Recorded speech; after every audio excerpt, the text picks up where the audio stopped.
Oh, hi. Hello. I didn't even see you there. What's going on, chat? Sorry, I was just flipping through the 250-page manual for this game we're going to be playing tonight. What's up, Manic? What's up, 2-Hit? Satellite? Fury? Hi, everybody. Happy Monday. I hope you're doing well.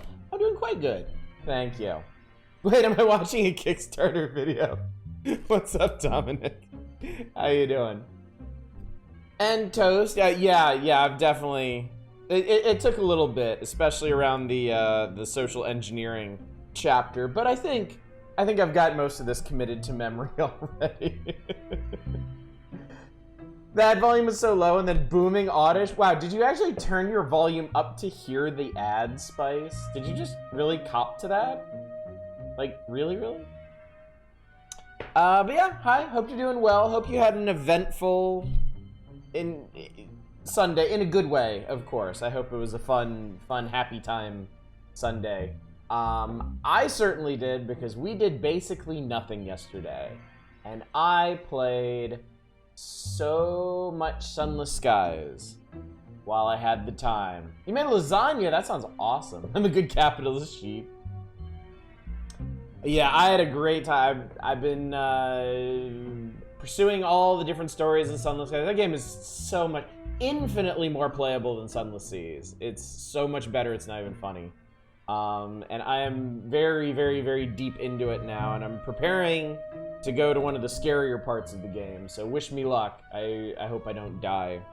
But yeah, it's been terribly engrossing. It's been really good. So there's lots of neat details, lots of neat ideas, lots of neat little stories in it. So it's been very much occupying me. It's been keeping me from buying anything during the autumn sale. I think I'm actually gonna get through this one without picking up anything. The stuff that I'm considering for the future is just gonna come back around on sale for the winter sale anyway. I'll probably, like, in all honesty, I'll either be playing Sunless Skies or something else in my backlog much like it by then. So yeah. Playing some Mecharites today. Game's really cool. Yeah, I saw you posting about that in Discord. It did look pretty neat. That's from the Desitopia devs, right? I think is what you mentioned. Your hotel started playing Christmas music. I'm sorry, Manic. Now would be an excellent time to go deaf. They held off until a month ago. Yeah, until a month off. Yeah. It's in full swing around here, but there were definitely places that started playing Christmas music the moment it flipped over to November 1st. So, but I don't go anywhere, so I've been safe from that. Merry Christmas time, happy holidays. Yeah. Certainly now that Thanksgiving's over, it's there's no escape. Can you hear that? Can you hear the flipping of these pages? It's so nice. Oh my god, manuals! Manuals, chat. Manuals. I remember the days of real game manuals, and I mean, look at this thing. It's a tome. It's a Bible for Sid Meier's Alpha Centauri. It's so good. It is. I was not kidding. I was being very genuine when I told you. Look. Where's that? 250 pages, chat. It's a 250-page manual. And you know what? You know what's really great about it? Because I was flipping through it today. All right. I'm going to disappoint you, though, 2-Hit. I have some nice, healthy water tonight. Because I actually have to go to the office tomorrow, so I can't afford to lay myself low like I did on Saturday. I got up late on Sunday, let me tell you. This is great. Page 3, right here in the beginning. Using the manual. If this is the very first time you've ever played Sid Meier's Alpha Centauri in a game like it, we recommend you do not sit down and read this book cover to cover before you start playing. Instead, we strongly suggest you put down this book, start up the game, play through the tutorial scenario provided. Also, check out the 5 tours provided in the game's help menus. 2 resources are the easiest and most fun way to learn the basics of the game. Once you know the basics, the manual is provided to help you discover the many subtleties and details of Sid Meier's Alpha Centauri. We'll hope you'll be returning these pages often while playing. And I did too. I actually noticed there's a point in here. Where is it? Where is it? Yeah.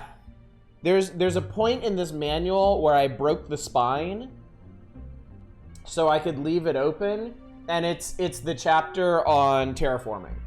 It's so I knew all the terraforming rules and commands and stuff. So, also, hi everybody else who's wandered in while I've been rambling. Arcane and Silver Mike and Lodrai and Zem. Remember opening video game boxes on bus ride home to read the manuals? I used to do that when we would rent games. When my parents would let me rent games from Blockbuster, if the game came with the manual, which is surprising amount of the time they did. I would read the manual in the car on the way home. No Wine Dad Oddish tonight, unfortunately. I know, Library Man, I know. I mean, this is... So I bought an original box copy of Alpha Centauri, so I mean, this is... How old is this? When did this game come out? Chat, when did this game come out? I can't remember. It's been too long.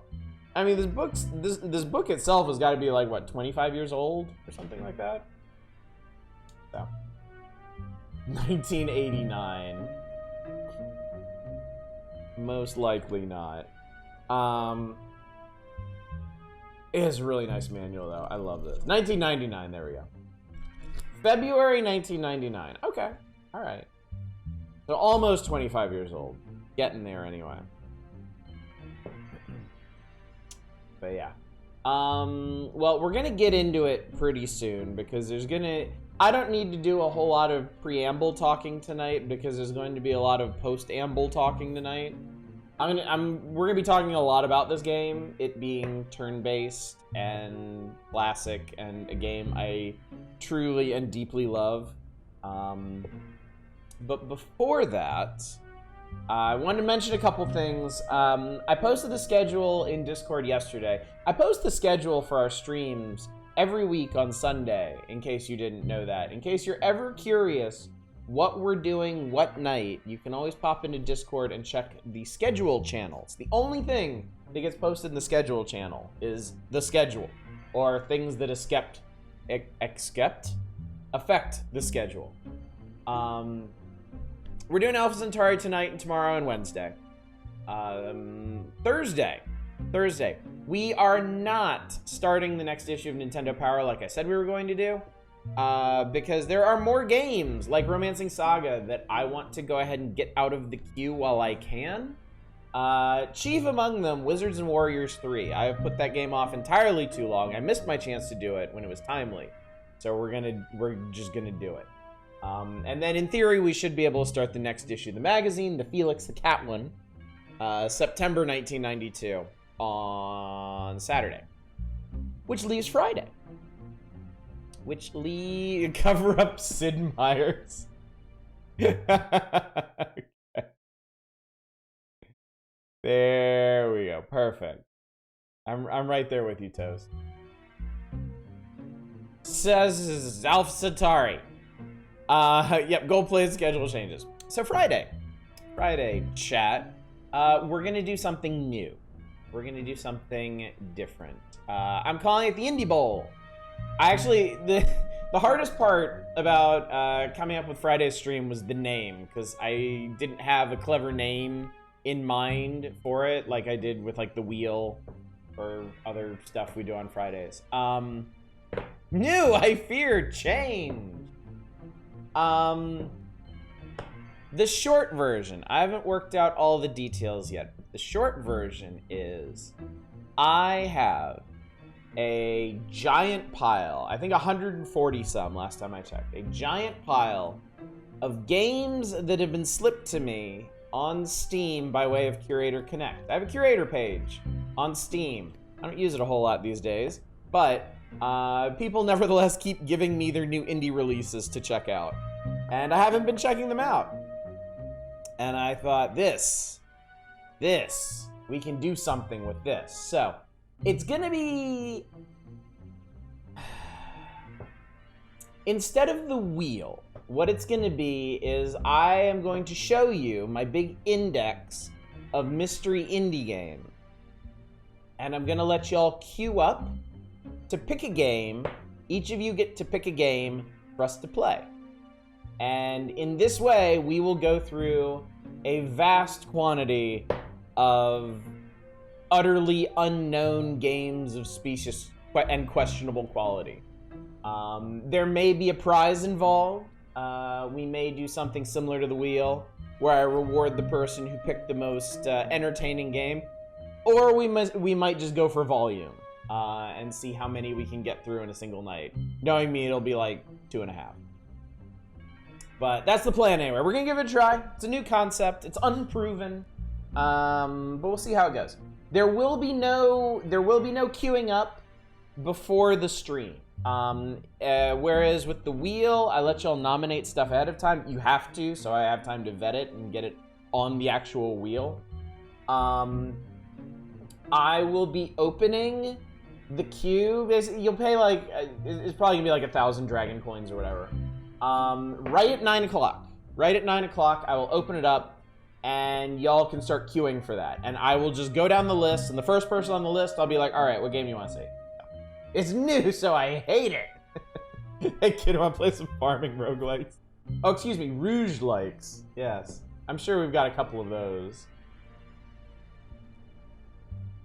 Michael Reynolds. Alpha Centauri. What's up, Drake Nell? How you doing? So yeah, we're experimenting this week. We're taking a chance. We're taking a swing on something new. So, show up for that. It's gonna be an experience. Okay, with that out of the way, let's talk a bit about Alpha Centauri and what it is and why we're doing it and why I love it so much. It's the manual, like spoiler alerts. It's got such good. I did not play Civilization style game. I completely missed all the hype over Civilization 2. I observed the great chaos over the presumed sequel to Civilization 2 from a distance. It was a curiosity and nothing more. But Alpha Centauri was special. Alpha Centauri got a big feature spread in PC Gamer while I was subscribed to it. And it just looked like the coolest thing ever, because I was a big Star Wars kid. I was big into sci-fi, and I loved the concept of existing in a sci-fi universe. Not just like, not just flying a little ship around in it, not just like platforming across an alien planet. Those are great, don't get me wrong. I do a lot of that too. But when I was a kid, I wanted the immersive experience. I wanted to be there. That's why Dark Forces and TIE Fighter were so big for me, because they were so much more immersive experiences than like Super Star Wars, So when I saw this featured, where you have you manage this colony on this alien planet, and there's mysteries, and you can design your own units, and you deal with the other factions, and you advance through like eras of technology and stuff. I was like, oh my god, sign me up. So I got it, and of course what was I? High school oddish? It took a while. It definitely took a while to get over that initial difficulty wall. It was a very different style of game than I was used to. But I mean, at that point, I'd played like Total War and stuff, so it wasn't too terribly foreign to me. So eventually, I got really into it, and I played it a lot, and I started beating games of it, and I started learning more about the systems and what. And yeah, it ended up being an all-time favorite of mine. It's been a while since I've last returned to it. I would say I haven't played a full game of this in at least like 15 years. It's been a very, very, very long time since I last played this. Big part of that, certainly, is because 4X Games marched on.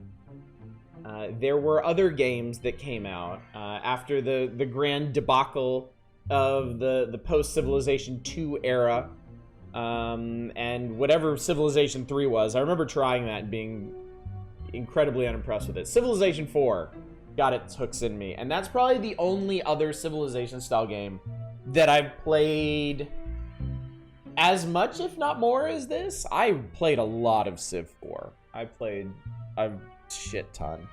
I played so much that it kind of I think burned out a lot of interest in continuing, so I've only played a tiny bit of Civ 5, and I don't even own Civ 6, so, and I haven't really branched out into other games in this style. Like, the Endless people made a Civilization-style game, didn't they? Like Endless Legend or something?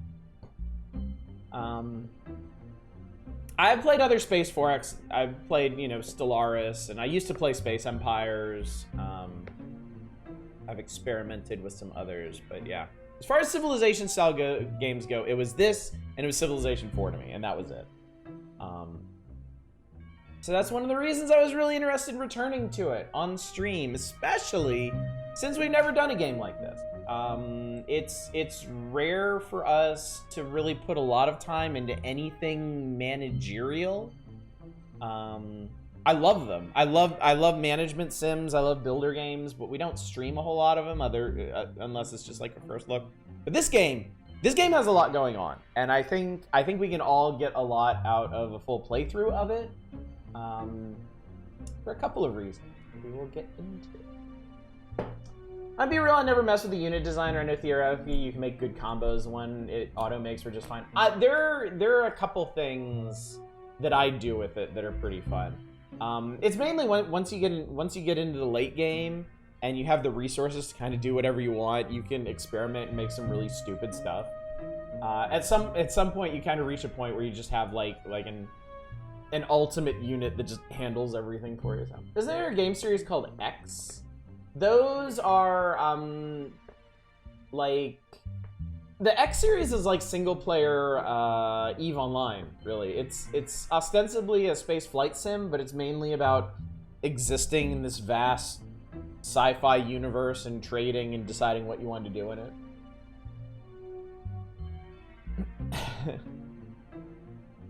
You can get a lot out of the fantastic videos. What's up, Newhauser? I had a buddy in high school that was super into this game. Was it me? Was it me, Vesty? I had this on GOG, but haven't played it. Well, Shadows, maybe this will be the inspiring moment for you. You did hear me say EVE Online. You did indeed. Yeah, we were friends in high school. These are the types of games. Have you picked up Victoria 3 yet? No, God, no. I tried to play Victoria 2 once, and that was too much for me. The furthest I ever got in a Paradox game before Stellaris was Europa Universalis 3, and I never fully understood what I was doing in that game. Not really. EVE is an awesome game. I used to play a lot of EVE. I went through a period where I spent a lot of time, and it wasn't too long. It was like 6 or 8 months of my life I spent on EVE. I've always been fascinated by EVE, and then I get in and I play it, and it's never quite what I expected. It's never, even after playing it and going back to it, I'm like, yeah, this isn't quite what I wanted. EVE looks neat, but a bit crunchy for your taste. Yeah, I'm of the opinion that you won't really get the most out of EVE unless you're willing to do the politicking, unless you're willing to get in deep with like the player-run corps and join up with one and sign up for ops and do stuff at scheduled times. And I've never been a person that really gets into that. I had a lot of fun in EVE finding things to do at the time. Like, I was a salvage pirate, and I really enjoyed that. I got a real kick out of that. And if I thought I could go back and do that again to great effect, I might. But yeah, EVE is absolutely best with people. I always heard EVE described as a game for day traders. I mean, they're the people who do the best in it, certainly. And they're the people that run the galaxy. I mean, you can... Look, don't get me wrong. Any one of you right now can go and download EVE and load into it and fly around in really, really, really pretty space. I mean, it is a really pretty game. And pew-pew some pirates and trade circuit boards and mine ice and do all kinds of neat stuff, and it's fine. It's great. But it does turn into a bit of a slog unless you have other people to play it. Because it's one of those games where you have to make your own fun. The game will not hand you fun. Eve is great if you're a psycho or willing to be led by psychos. That is extremely accurate, Silver Knight. Indeed. Eve the dream fighting at the head of a massive space battle between two massive fleets. Eve the reality. Microsoft Excel 2022. Depends on what the corp does. Start in a mining corp and end up as a multi-purpose toon. Yeah. I mean, you can go all different directions with it. I ended up as a surveyor for a while. I would survey wormholes for my little squad to go and explore, and that was cool for a while. The game, yes, the game even withholds fun somewhat. You ask Eve for fun, and Eve says no. It looks like it's either the best unofficial Legend of the Galactic Heroes game ever, a spreadsheet with spaceships and absolutely nothing in between. Yeah, and I can tell you it kind of leans towards the latter. Anyway, chat, let's get started because there's going to be a lot more talking tonight. It's not like we're ever going to stop talking since this is a turn-based game, and I'm going to be absolutely compelled to explain everything that's going on in this. So, let's talk about what we're going to do. Actually, because I think I'm gonna let y'all help me make some decisions here while we're setting things up. Okay, first things first. Tonight is mostly gonna be me introducing y'all to this game and the way things work, and also probably a number of false starts until I get a start that's like in a good position, not being murdered by mind worms and not immediately next to the believers. So that may take a couple tries, but we'll see. Let's talk about victory condition, because I think that's gonna make a bit of a difference. Yeah, you're that kind of player. I mean, look, I play on librarian difficulty, which is the game cheats a bit at librarian, if I remember the levels correctly. I think librarian is the first or second level where they just let the AI cheat to keep up with you. Otherwise, like, the lower difficulties, from what I remember, like, it's not too hard to get to a point where you're just untouchable and you just like blast past everybody. Librarian, there's more to do until you hit like the end game, and that was always the difficulty that I was comfortable playing on after I got adjusted to this game. I've tried the next difficulty up, and it was just way too frustrating. So broad strokes, this is a civilization building game. There are 7 factions that have landed on the planet Alpha Centauri after a colonization mission was sent because humans, as we are wont to do, completely fucked up Earth and killed themselves. So we're the last vestiges of humanity, striking out on an alien planet. And there are 4 ways to win this game. The first and most obvious is conquest. You kill everybody else on the planet. That means that you were correct. Your whole dogma was correct and right, and the rest of those dead fools were morons for thinking other things. You win, congratulations. That is actually not that's actually not the easiest or most common victory. The easiest or most common would be a diplomatic victory. Because once all of the 7 factions meet, they form a planetary council, which is basically like Space UN. Once the Space UN is formed, you can pass a whole bunch of resolutions as a planet doing different things.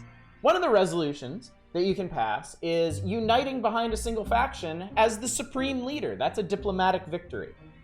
Honestly, if you're doing conquest, at some point, you're going to reach a point where you can just vote yourself in as supreme leader because you've wiped out so many other people on the planet. So if you're not a completely genocidal maniac, you'll probably just slip directly into a diplomatic victory.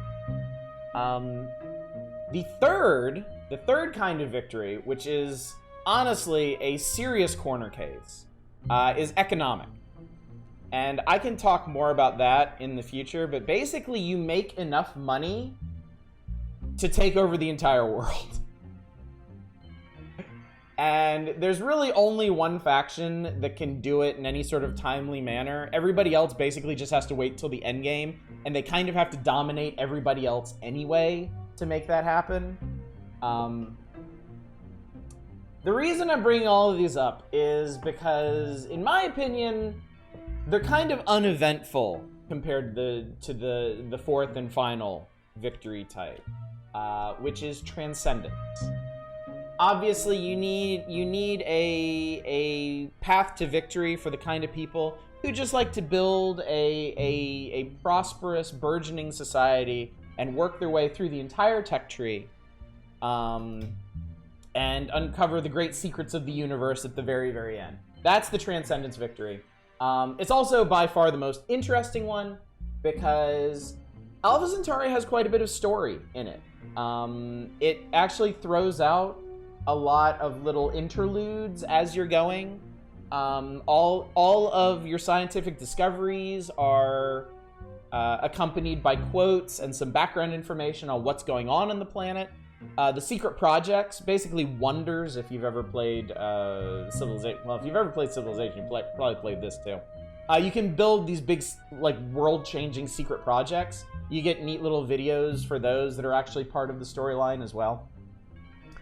All this is to say, since I am streaming this game, and I'm probably just going to stream one full playthrough of it, I want to do a Transcendence victory.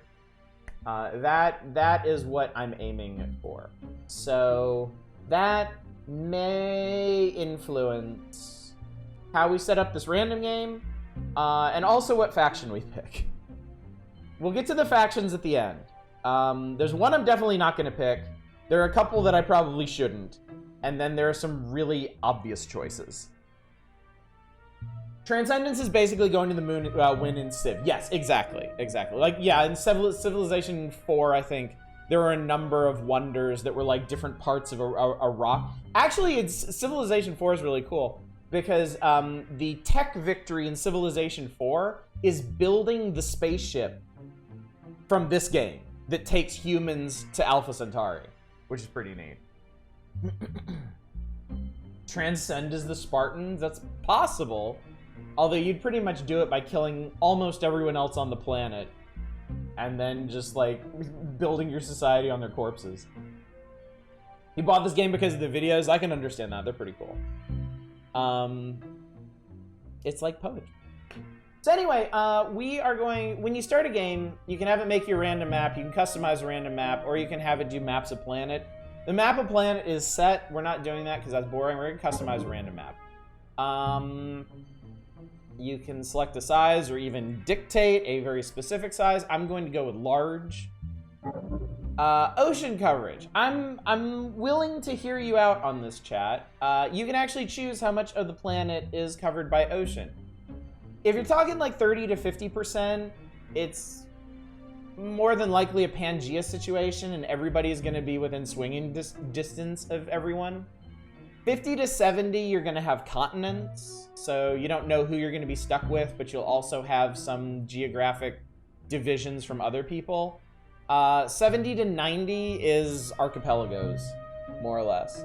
Drakenell does bring up a point that sea combat is not the best in this game.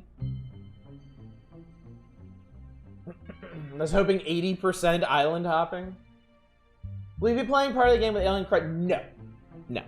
Alien Crossfire is the official expansion for this game. I have played it. It is interesting, but I don't prefer it. There is some really busted ass stuff in the expansion. And I really don't like the alien. Like, the expansion adds 7 new factions, and 2 of them are actual aliens. And it's an interesting concept. It's interesting what they tried to do with them. because they are purposely imbalanced, but I don't like what it does to the feel of the game personally. Breaks the AI. AI does not know what to do with itself on the water. That is true. That is true, yeah. Here's an honest question. How do you feel about your skills? I want to say 30 to 50. I want to say shove crash bird. I'm probably going to do 50 to 70. 30 to 50 would be scary, especially with the factions that we're probably going to go with. And 70 to 90 would be kind of tedious. So let's split the difference and see what we end up with. Erosive forces are basically how mountainous the game is. And I think this also may affect the tilt towards the upper or lower ends of the water range that you got. Strong fuck up the land. So yeah, with strong erosive forces, everything is very flat, which makes it easier to expand. Weak erosive forces means a lot more mountain ranges and rocky terrain, if I remember correctly. Yes, the background actually changes when we go through these different options. Confession time, I never played a Civ game and felt kind of lukewarm on OG Pirates. That's fair, PM Collector Boy. I was not into Civilization-style games until this. And even after playing and thoroughly enjoying Alpha Centauri, I never went back to the older Civilization games. And I pretty much just stuck to this in Civilization 4. Like, I didn't even get into Civilization 5 very much. As for this idea of corrosive horses, all right, we'll do strong erosive forces. We'll have lots of moons. Native life forms. So planet is not super happy that humans have landed on it. There are a lot of natural forces. We're not doing abundant. Because this mainly affects how hard the opening of the game is. Average is scary. So I'm debating between rare and average. I have been playing in my free time. I've been playing test games of this with average native life forms, and it's still really fucking scary. Okay, we'll do average. We may be able to lean into that anyway. Cloud cover, I think, is just how lush the planet is. Sparse means you get deserts. Dense means you get a lot of like fertile, farmable land. If you knew Dog wasn't house trained, we'd be happy about laying in your house. Sid Meier's Pirates is a lot of fun. I do not care for the original Sid Meier's Pirates, but the remake they did, I was obsessed with for a while. I'm 99% sure I did everything you can do in that game. Sparse, cause spice. Worms gotta swim, spice gotta flow. The dancing. The dancing was kind of fun. Dancing was definitely the hardest part, though. I got really good at the sword fighting, but the dancing took a while. Kind of love open world sailing games for some reason. For some reason, they're awesome. They're great. Would I try to Sea Dogs? I'm gonna go with average here. I think on my own time, I usually pick dense. And then difficulty level. There's 6 difficulty levels. I always play on librarian. That's the one that I got really adjusted to. I would be very, very, very confident in beating the game on the lower difficulties, and Thinker, the game will beat you up. All right, rules. I never play with the standard rules, and there's one specific reason for that. The standard rules are this, and now my face is kind of in the way, so let me move back to where I'm gonna be. Yeah, librarian is best, isn't it? Okay, so these are all the different victories you can enable or disable in case you don't want to bother with certain ones. This one confuses me. In the standard rules, when you eliminate a player, they come back. Like, they restart their faction somewhere else. And I always hated that. Like, if I'm gonna eliminate a faction, I want them gone. I want them off my fucking planet. So that's the main reason I always do custom rules, because I always want to turn that on. I don't do flexible starting locations. Tech stagnation is like if you're one of these psychopaths that wants the game to last like 8,000 turns. Spoils War Steel Tech when Conqueror base speeds things up a lot. I don't think we need that. I used to play with blind research turned off, but it's a lot more fun once you get really experienced with the game to not be able to speed towards certain texts, because some of the texts in this game are busted. If you get to certain texts before other factions, you will just rocket past them. You're not genocidal by default, it just goes back to enable to murder. Intense rivalry, opponents more aggressive, you do not need that. World map not visible. Supply pods by default are scattered all over the planet. That's way more interesting because even in the late game you can find cool stuff. There's no way I'm turning off random events, or we don't need accelerated start. We're not doing Iron Man. These last two are kind of interesting because the AI has specific personalities and social agendas for each of the faction leaders, right? So if you're playing, I don't know, if you're playing Morgan, if you're playing the free market industrialist, right? And you run into Deirdre, the eco hippie lady. Her personality is going to be very passive and peaceful, but her social agendas are going to be at absolute loggerheads with your own. So she's gonna hate you. She's not gonna want to deal with you, but she's also not particularly inclined to attack you. If you randomize faction leader personalities, they mix all of that up. So the happy hippy dippy tree lady might be a blood gargling psychopath when you run into her. Like, she might be ready to end capitalism yesterday with guns and knives and bombs. I sometimes turn this on, I sometimes don't. The main advantage of this is that Sister Miriam won't necessarily straight up murder everyone she runs across if you turn this on. I have never randomized faction leader social agendas. Because I just imagine this one being really weird. Like, you run into, like, the University of Planet, and they're like... I wonder if it even lets them, like, be, like, staunch fundamentalists, because I don't think they're even allowed to run that kind of social engineering. So I guess my question here, chat, do you want to randomize the faction leader personalities, or do you want them to act like they would in a normal sane game? Ah, yes, it's Sidon Ali Centauri.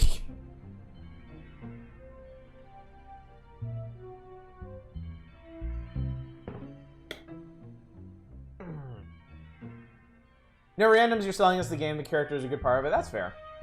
Okay, defaults it is. So we'll go with this. We'll just make sure everyone stays dead when they die.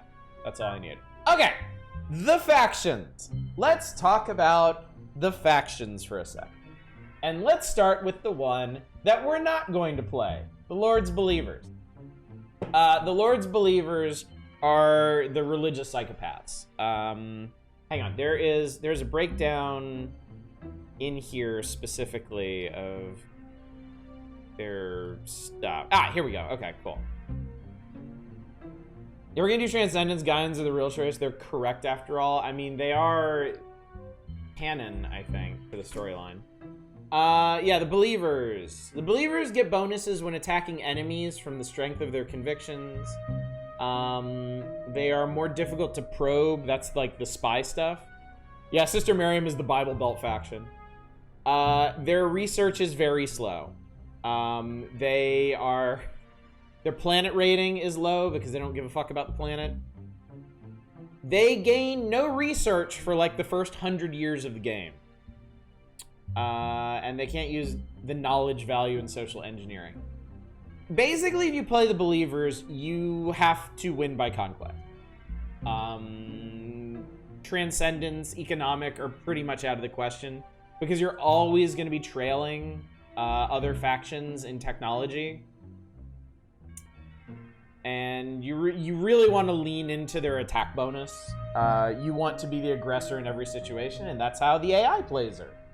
If we land next to Sister Miriam, if we're within striking distance of her, we're probably just gonna need to start over. So we're not playing this. Let's talk about some of the more corner casey ones. Let's talk about the other militant faction, the Spartan Federation. These are like the honorable warrior.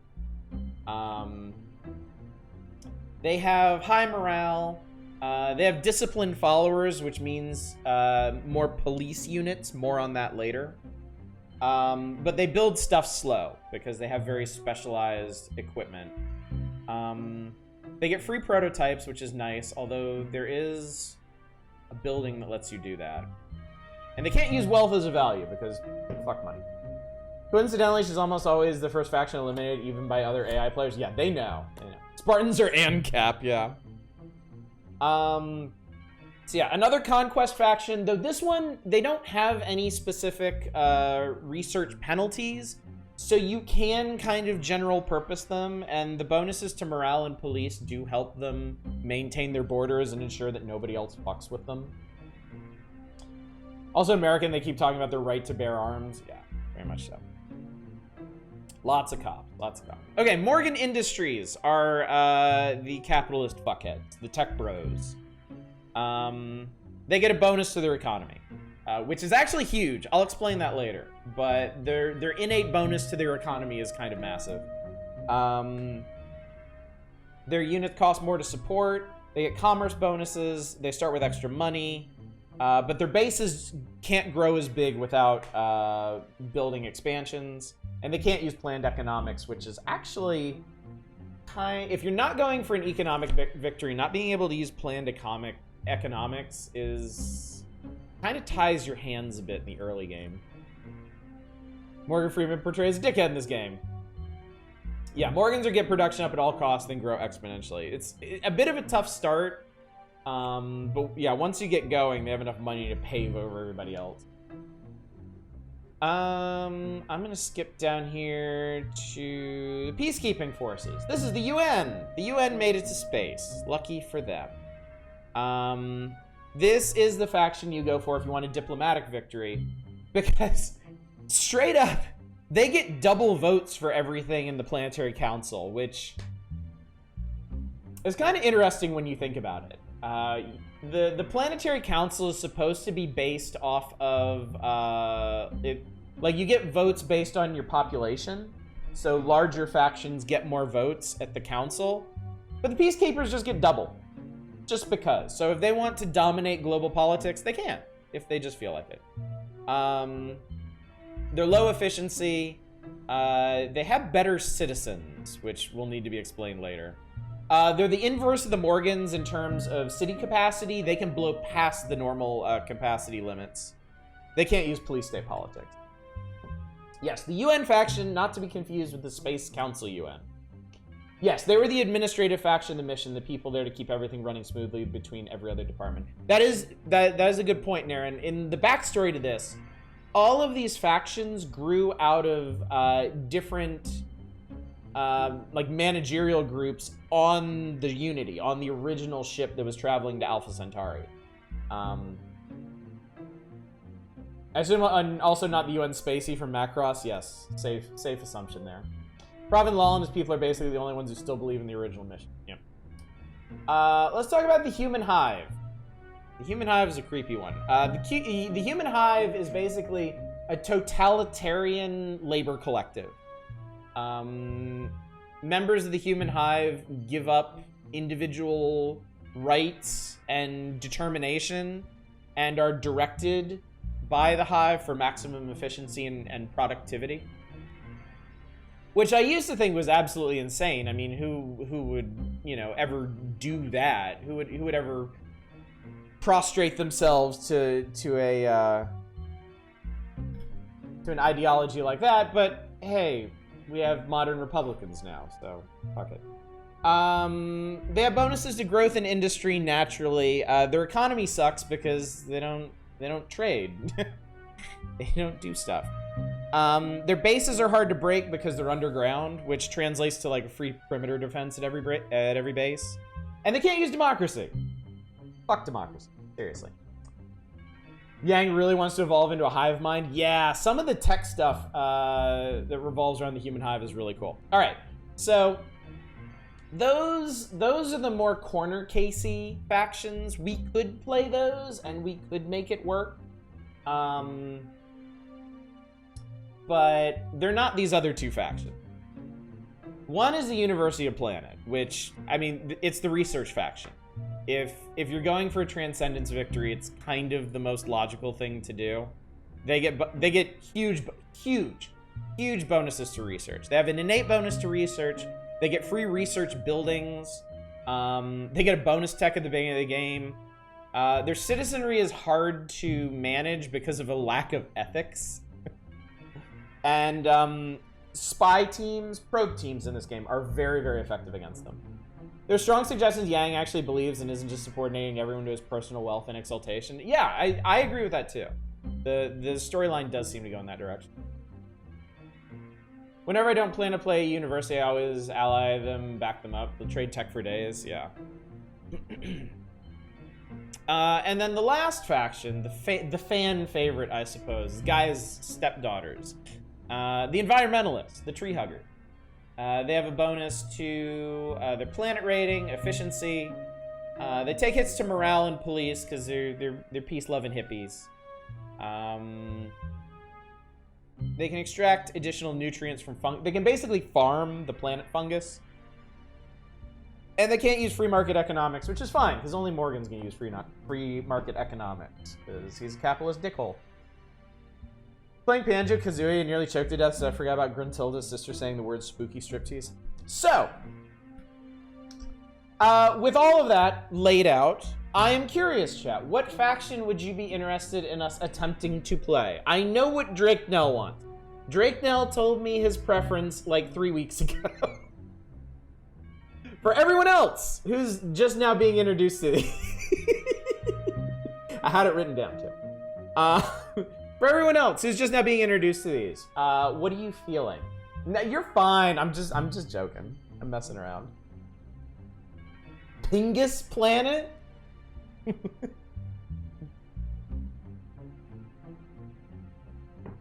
Tree huggers? Spartans? No, I didn't mean to type that out. Guys, stepdaughters seem a bit interesting to you. They probably have one of the more interesting play styles because of their innate planet bonus. That can actually spiral in some interesting ways. Vote as University of Planet for the first try, so it's a more straightforward intro than the Gaians. They are just the research people. When I was first getting into the game, I always played the University. Morgan.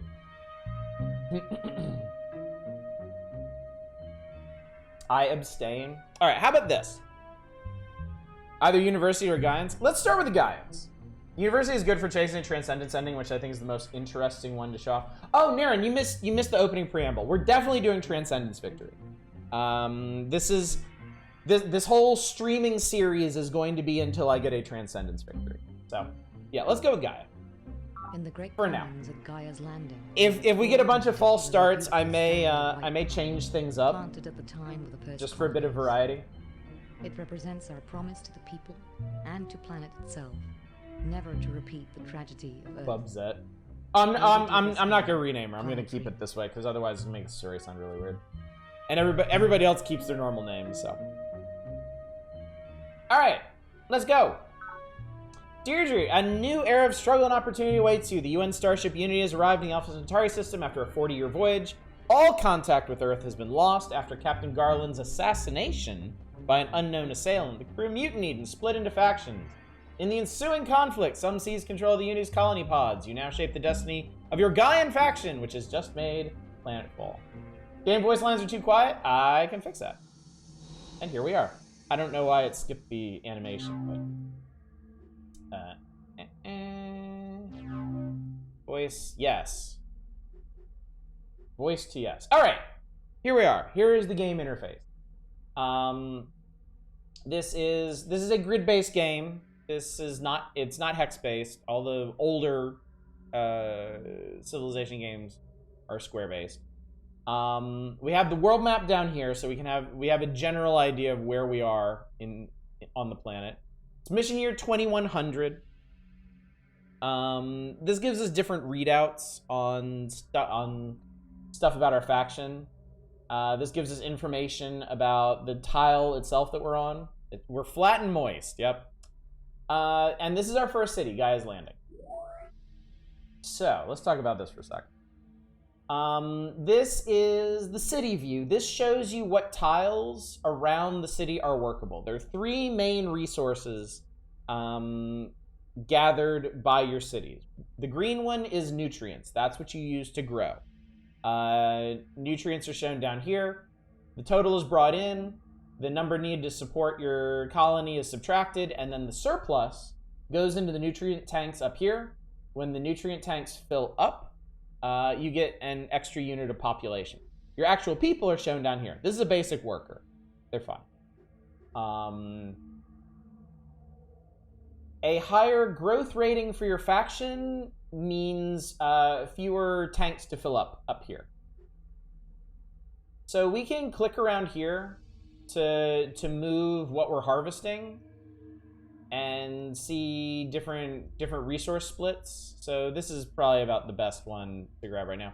The blue one is minerals. That's what's used to build stuff down here. Yeah, green grow, blue build, yellow money is the short version. Right now, all of our minerals are going towards building things. Right now, we're building formers. And then, yeah, the orange one is energy. This confused me as a kid, but hopefully y'all can handle it. Energy is money. Energy is the money in the game. The energy that you gather from your bases doesn't go directly into your money. It's allocated. So right now, all of the energy that we gather is split between our economy and our labs, meaning this base generates 2 energy. 1 point goes to the economy, where it turns into money, and 1 point goes into the labs, where it turns into research. We can talk about the rest of this as it becomes important, but down here at the bottom are the units that we have sitting in this tile. We have a scout patrol. The numbers 111 are its stats. The first number is its attack rating. The second number is its defense rating. The third number is its movement. That's how many spaces it can move per turn. Yeah, we'll talk about psych when that becomes necessary, because it will become necessary. So we have a scout patrol who basically just exists to explore for us. He's green, not because we are the Gaians, but because that is his level of experience. He is a green troop. And we also have a colony pod. Colony pods cannot attack, have basic defense, move 1 space. This will build a new colony for us. So for now, let's send our people out. So you click and drag to lay down a path for your units to follow. These gray things on the ground are colony pods. Or no, they're not colony pods. They're unity pods. They contain random stuff. If you played a civilization game, they're like the random villages that get you stuff while you're wandering. Nutrient resources. That's really cool. So some tiles have bonuses to different resources like nutrients or minerals. This will allow us to grow very, very, very, very fast, because instead of 1 nutrient, this makes 3. For now, though, we want to get the formers built, because the formers are terraformers. They improve the land, and they can make that output even more stuff, which will be very cool. We will have the colony pod follow for now, because they're probably going to want to set up. No, that's unexpected. We already found a landmark. I believe the game usually starts factions around 1 landmark, and ours is apparently the Manifold Nexus. So since we're doing blind research, it's going to ask us which areas to focus on for technological advances. And in broad strokes, explore is for colonization, population growth. Discover is pure knowledge. Build is wealth and infrastructure. Conquer is direct military applications. There is a lot of overlap between these. They're not exclusive. I generally leave things on explore and discover. So we'll do that. All right, we're currently on a river tile. Rivers work like roads. Your movement only costs 1/3 of what it normally does. So as long as we move along this river, you'll see if we try to move here, it says distance equals 1. If we move here, it says distance equals 0 and 1/3. So our dude will actually be able to move 3 times this turn. However, we just found something. Interlude from the Book of Planet, Mission Year 2102. So we'll get these story interludes periodically as we do stuff in this game. And this is mainly how the plot of the game moves forward. And I'm going to read them to you. The speeder trip to the alien building is alternately dry, dusty, wet, and nerve-wracking, and an awfully long way to come to view a long-dead temple, but your system was quite adamant that you view the ruins for yourself.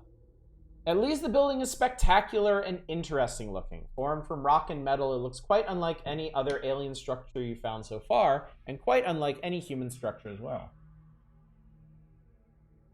The most prominent features are the rippled carvings covering the outer walls, especially around the entranceway. Inside, the motif continues. The walls are covered with grooves of various depths and patterns. Some portions of the wall are bare, most are decorated. A temple, you say aloud. Votive carvings? They almost look like depictions of sound or radio waves.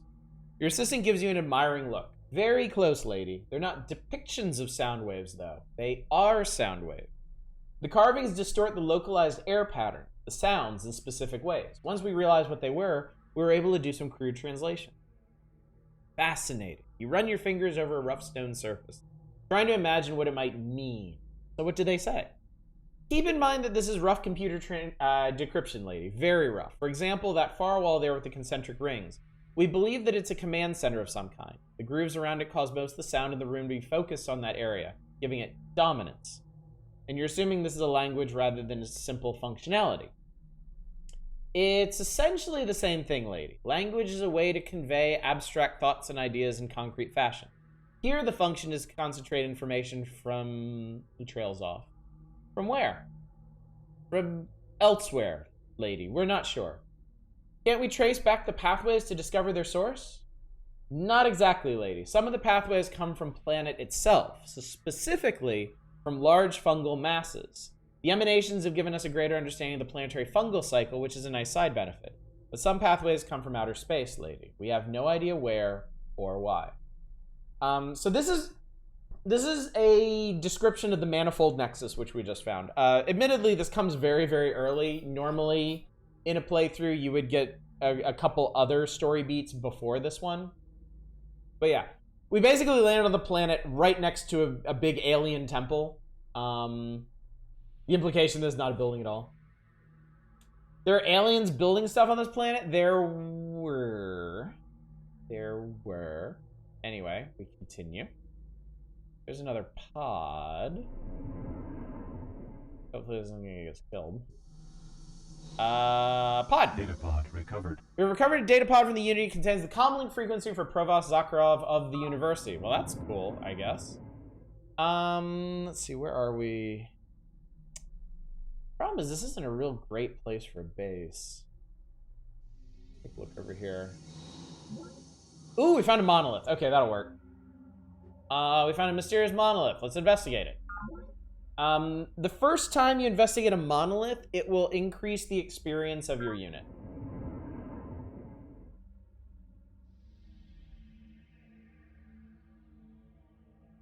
All right, this isn't like the best place for a base, but I'm gonna go ahead and build this here just so we can use it, not lose it. The monolith is a good bone. And as it turns out, we actually founded the first base on planet. You'll get notifications every time you do a first of something. You research, you make your first research breakthrough, you build your first prototype, you build your first secret project. And it'll tell you if somebody else does it first. I'm honestly kind of shocked we got the first on this. Usually the UN gets it. All right, so our new base is in pretty good shape. They're gonna put up a scout patrol, which is good. They're gonna need that for defense. These are all the things we can build, by the way. In the queue, I'm gonna put some formers. I like roughly each base to have one set of formers, so they can be improving their own stuff. Production complete. All right, that's good. So we finished some formers here. I'm gonna build another scout patrol just so our headquarters isn't completely defenseless. Yeah, we're gonna leave it there.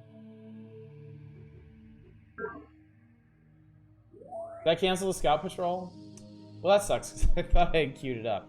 All right, we'll do it backwards then. Fuck it. It's fine. What else? All right. So right now, we are working this tile, so I think we can improve that. So terraforming. Terraforming has some particular rules to it. There's a big menu of things that you can terraform. This is not even everything that you can do with the terraformer. But the basic rule is you can, on every tile, you can build a road, you can build a farm, and you can build one other thing. The farm naturally increases the nutrient output of the tile. Road works like a river. It reduces movement cost by down to a third. And then the other stuff you can build. Mines give you more minerals, but I think they reduce the nutrient output. Solar collectors make energy, and the elevation of them determines how effective they are. So since this is a strong erosive forces planet, there's probably not going to be a whole lot of high up solar panels. Can we already plant forests?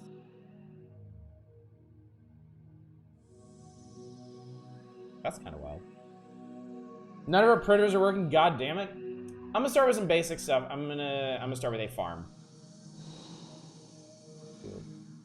We hold life All right, to be sacred. made our first tech advancement. We also know the foundation of life. Of course, we can plant trees. That's right. They start with one of the more advanced codes, not so different biology successive frames of a watchlet. text, Why then cannot we cut one code short here and start another there? Is life so fragile that it can withstand no tempering? Does the sacred brook no improvement? Chairman Shen Jiyang. You're thinking of tree farms? Dynamics. I thought that there was actually a tech barrier to building trees, because you had to adapt them to planet soil. But I guess not. I guess it's tree farms that actually make them worthwhile. So every tech in this game is accompanied by a neat quote from one of the characters in it. Voice lines are still quiet to you. That's about as okay. I can try to adjust further, but I risk blowing you out on some of the sound effects, especially once combat starts. There's also a description. The alien environmental planet brought a host of unforeseen health problems for the colonists. Early inquiries into biogenetics center on the prevention and treatment of those problems. Researchers in the discipline seek an understanding of the entire genetic code.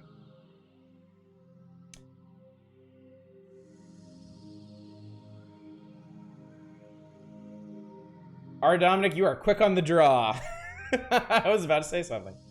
All right, this also outlines what we get for this. We have 2 new base facilities available, recycling tanks, and the Human Genome Project, which is a secret project. And then this will eventually give us access to secrets of the human brain and gene splicing. I was reading. All right, we will continue on our course. We discovered biogenetics' first research breakthrough since Plantfall. Naturally, the university made mankind's first breakthrough 2 years ago. That's fine. Everything is fine. That does mean at our bases, we have new things that we can build. Recycling tanks is bonus resources. I think that's +1 to everything. +1 nutrient, +1 mineral, +1 energy. Very useful. And then the Human Genome Project. So we have 2 secret projects available to us. Hopefully I can get at least one of them later on. Secret projects can only be built once. Once, ever. And they have wide-ranging effects for that faction. For example, the weather paradigm cuts all terraforming times in half. Yeah, they're civilization wonders. The Human Genome Project gives you 1 talent at each base. A talent is like a super worker. They are important to maintaining peace and order in your bases. Both of these are extremely good. And they're balanced by the fact that they show up very early in the game. So it's hard to rush multiple ones. We are not going to start on any of them yet because we still have a bunch of production complete. Basic foundational stuff to do. All right, so for when this base expands, need to find a good tile to work. I guess that one.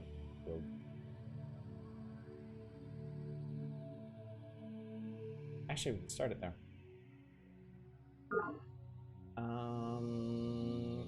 Alright, I'm gonna move this guy here, and I'm gonna build a road. The road will help link into the river, so units can move seamlessly between them. Right, I can work the monolith, and I was working the monolith, and I forgot about that. I forgot that's what we were doing first. Production complete. Alright! That little squidgy thing is a mind worm, and we're gonna try... I'm gonna back off and try to fight it.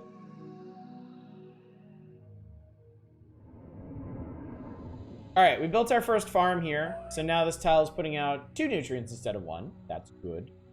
We built a new scout patrol. Can you pet the worm? Maybe. Maybe. Did you know this is Gaian's first attempt at capturing mind worms always... I did not know that. That's pretty interesting, actually. I think I will keep another colony pod now. Or do I want to... No, I'm going to do another scout patrol because we need a garrison. Yeah, I never played Gaians a whole lot when I played this game before. Alright, you can be the garrison. I'm gonna wait for him to come over here. You can just skip his turn. Alright, we have garrison now here too. He can hold fast. Complete. Yeah, there you go. Mind worms captured. Terraform complete. Well, isn't that nice? Alright, I'm gonna build a solar The here. righteous Get a little need bit no extra energy. power before the drumbeat of human progress. Oh, I forgot to turn the Though the volume up. song of Hang on a yesterday sec. fades into the challenge of tomorrow, God still watches and judges us. Evil lurks in the data links, as it lurked in the streets of yesteryear. But it was never the streets that were evil. Sister Miriam Godwinson, The Blessed Struggle. Some of these quotes are really interesting because information networks is basically like network terminals, and the quote is about how the internet is evil. Survival equipment from the Unity contain a variety of computers purpose-built for the needs of a frontier society. However, they must first be connected to information networks before scientists can utilize their power. This gets us network nodes and access to some future technologies. Is she wrong? No, she is not. No, she is not. Alright, so I want to go over here. Pod over there. Alright, Scout Patrol can go this way. So worm, okay, the red stuff here is planet fungus. If we try to move into it, our movement is cut by a third. The worms can use them like roads, though. And he just found a monolith. Cool. The arcane technologies of the monolith enhanced our unit to larval mass status. Turn complete. Gaians are terrifying given how they love using mind worms. I love the Gaians' place in the story because they seem like such wonderful, noble people. But so, like, if you read into it, there's some really sinister stuff going on. If I wonder, it gives you personality. What's up, people? Okay. Alright, so here, we'll go ahead and start setting that up. Alright, so now we have a scout. Okay, so down here, it shows the forces that are being supported by each base.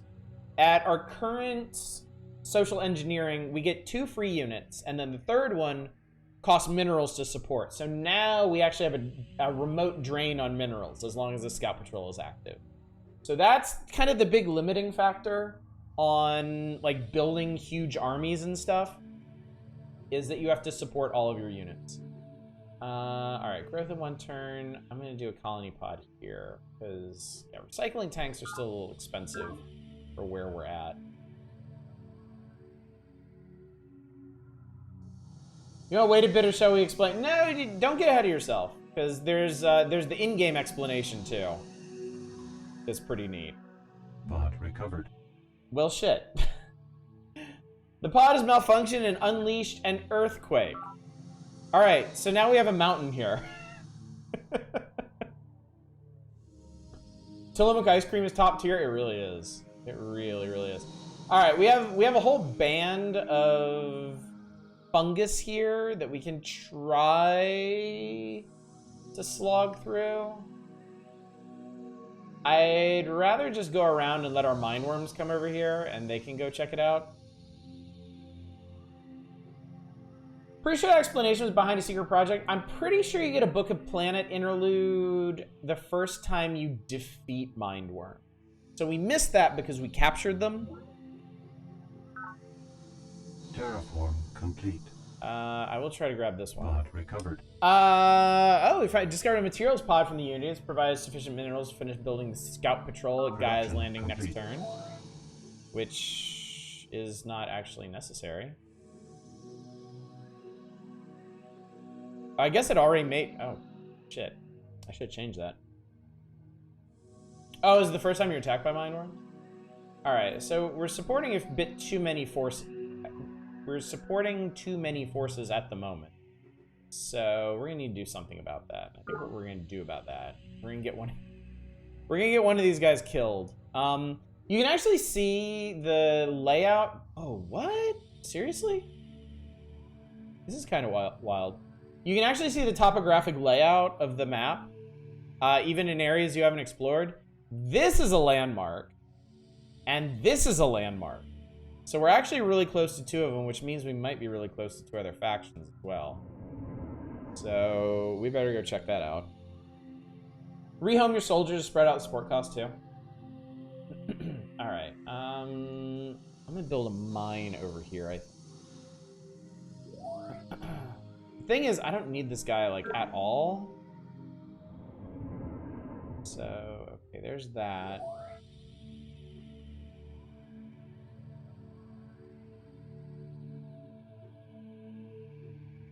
Okay.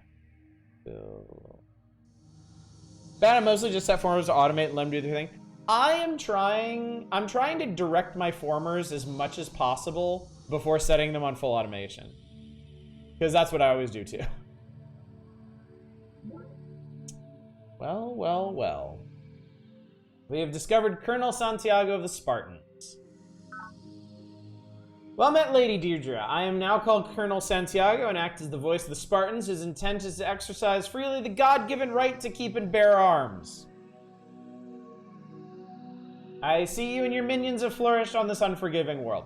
The diplomacy UI gives you some indications of how things are going to go. Her demeanor is described as solicitous. The bioscan basically shows you how angry she is. This is like a mood ring down here. The redder it is, the more she hates you. It gives us our current diplomatic status, infiltration if there is any, and then their might. Where I guess we're comparable now. I actually have ideas about how worker form automation should work, so I'm always disappointed by every 4X game. I bet. Who's Colonel? Who's the General? Have you heard of Zakharov recently? I've not been able to locate him or his university faction since the time of Plantfall. She will offer us money for the trouble. Sure. The might is sufficient rating. We're formidable. We could. I always forgot how, like, how they compare, since they just use adjectives for everything. Concerned that you appear to be withholding scientific data in violation of the UN Charter for this mission. Please release your files on Centauri Ecology to me at once. So we have a bunch of options here. We could laugh at her. We could capitulate. We could demand credits. We could demand their own tech, which is what I always do. I cannot trust you with that information. That's right. Make a trade or stop wasting my time. My survivalist followers are content to guard their homes and armed peace. I suggest we sign a treaty of friendship and stay out of each other's way. Fair enough. Okay. Excellent. This treaty demonstrates that the planet is large enough for the both of us. And I think we're done here. Alright, so there's their headquarters, which I'm kind of curious. Never.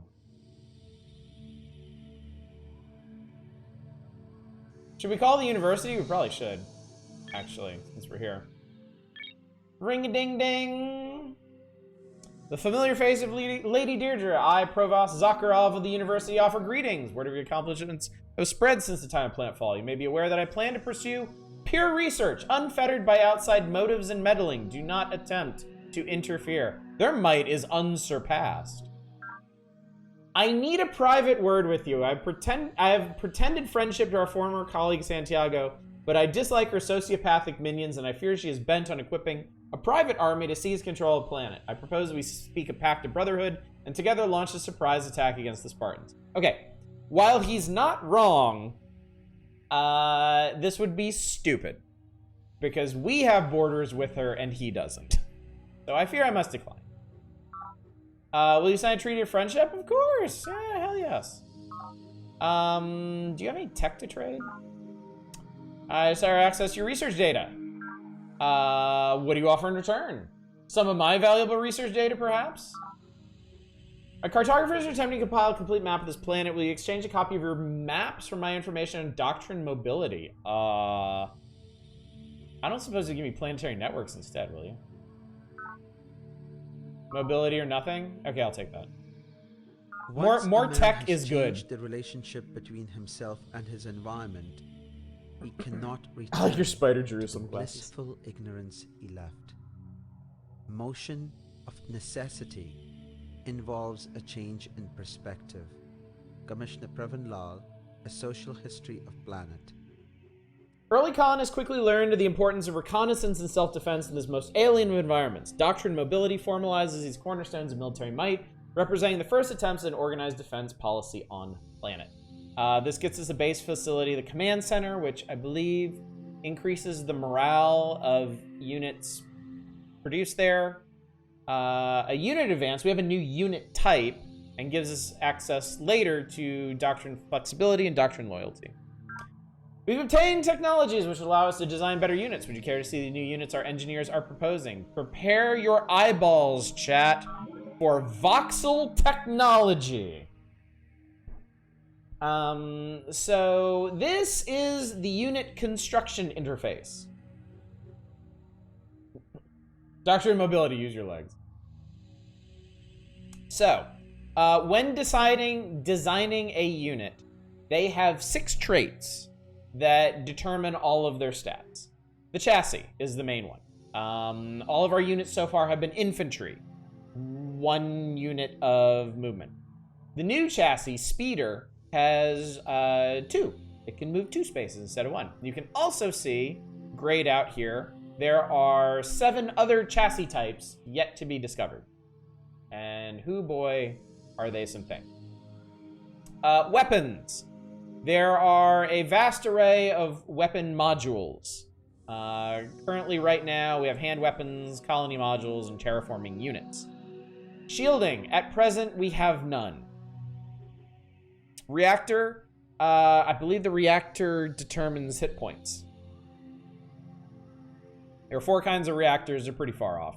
And then you can give your units special abilities, of which we have none to select. Now, to give you an example of how this whole system works, we'll go ahead and do done there. And then, have you any interest in further training on the same terms? Yeah, not right now. Okay, Deirdre out. Excuse me. Okay, real quick, while I'm thinking about it, y'all wanted me to increase the voices even more, so I'm gonna lower sound effects a bit and music a bit. I'm gonna turn this up. That should make the voices pretty loud, I think. I hope.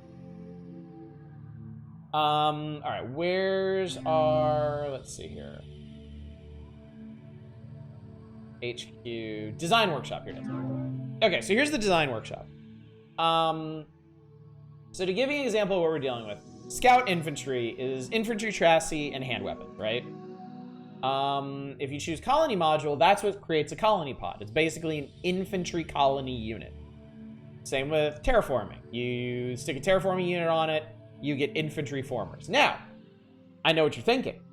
And you're right. You can change the chassis, and boom, all of a sudden you have rover formers that can move 2 spaces instead of 1, which is really cool, but you have to pay attention to the cost. And more advanced chassis make costs balloon massively. So as cool of an idea this is, they would be extremely expensive to produce. Similarly, you could make a rover colony pod to get colonies where they're going a lot faster. But the base cost is 80, and everybody except the Spartans has to prototype units. The first one you build costs 50% more. Compared to the traditional one, a traditional colony pod costs 30. A rover colony pod costs 80. So more than double. And then prototype costs on top of that. So yes, keeping it simple early on is very important. You can't really go nuts with this. Honestly, you can't really go nuts with the unit creation system until late game, I think. Yeah, when you can piss money, then it's worth it. We don't have a lot of money right now. Down here in the bottom, it says we have 53 energy. That is not much. We found another monolith. Cool, okay. More formers doing things up here. I think yeah, that's right. I want to turn this into a mine so we can get some more stuff going. There's another monolith. Damn. I should just set it to always investigate. So I'm going to head this way and discover more technology while we're here. For your future rulers, a well-governed city becomes a possibility. For only in such a state will those rule who are truly rich, not in gold, but in the wealth that makes happiness, a good and wise life. Plato, The Republic, Data Links. There's not a reason to not always investigate monoliths. I suppose if you wanted to save the upgrade for a later unit, you might want to do that.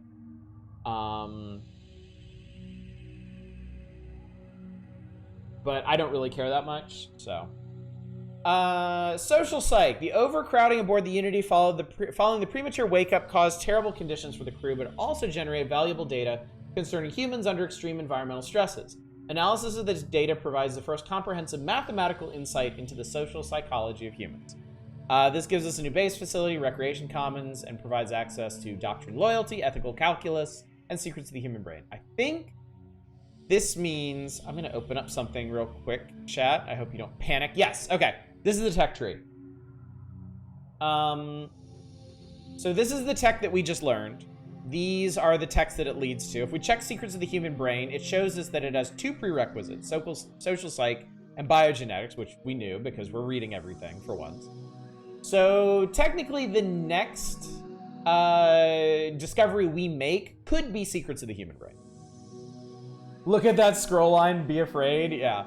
The tech tree in this is pretty imposing. And it's also, in my opinion, not laid out in a very user-friendly way because you have to kind of know what you're looking at, what you want to be doing. It's not like more modern tech trees like in from Civ 4 on. It's just it's like a giant scroll. And it shows everything and how they're all positioned. And I mean, it's still really confusing. But I feel like it's still a better layout than this one, so. I guess this guy can head back. Oh, there's one pod up here. Okay. That's cool. How are we doing on everything? Oh,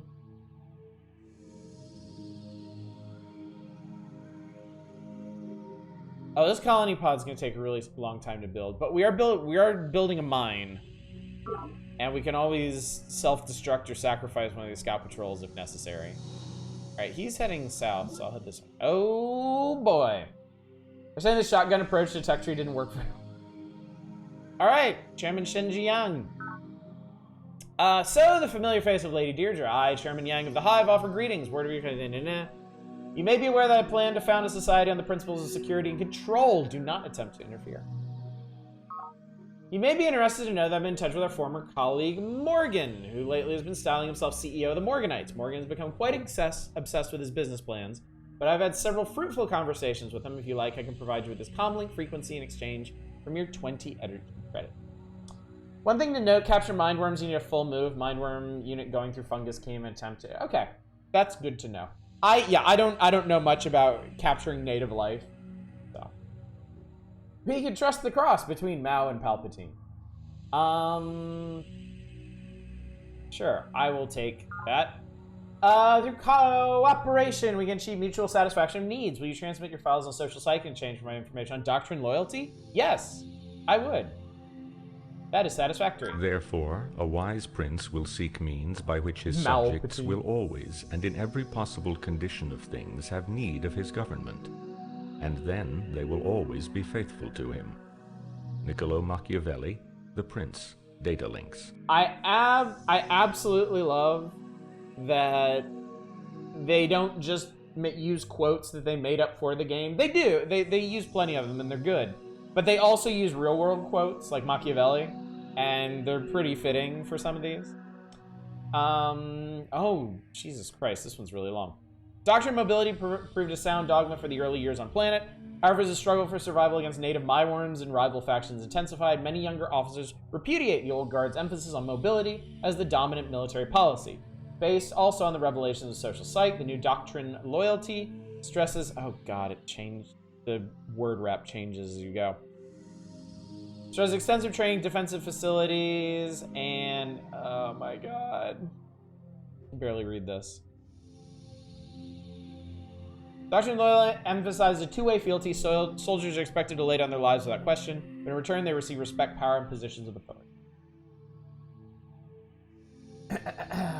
Fun thing, each of the major faction leaders was a high-ranking crew member on the colony ship, except Morgan, who was just a rich guy who donated a lot of money to the mission. Had himself smuggled aboard a cryopod.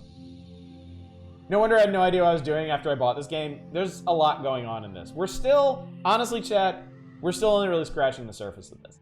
So this gives access to perimeter defense of the Command Nexus. Command Nexus is a secret project. Actually, I can just click on it. It's a secret project that counts as a command center at every one of your bases. Free facilities are awesome. They are super good. This is still turn 1. This will give us access to intellectual integrity and access to the police state. Discovery of Doctrine Loyalty allows your colony to make a new social engineering choice. Police state. Let's do some social engineering. Okay. Welcome to the social engineering screen. This is where you make governing decisions for your entire faction that affect their stats. Over here on the right are our current stats in all the areas that matter. And then you'll see as I mouse over these, they light up the loose descriptions in the screen below. Our economy is 0, standard energy rates. Increased economy will give you more energy per base, and if you really push it, more energy per tile. Efficiency reduces energy loss due to inefficiency. The larger your empire gets, the more energy will be lost just because it's a very inefficient structure. Having high efficiency can save you a ton of energy in the long run, and poor efficiency can actually become crippling in the mid to late game.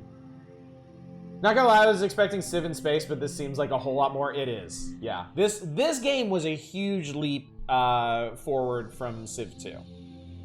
I think it's time to become a police state. Support. Support affects the mineral costs for the units at your bases. So at support 0, you support 2 units free per base, which is what we're on right now. All right, morale is kind of the strength of your units. It's an additional stat that affects how much damage they do, how much damage they take. Ours is -1 because we're peacenik. Police. Stationing units in your cities has them act as police units. Our garrisons at our 2 cities so far are currently acting as police units.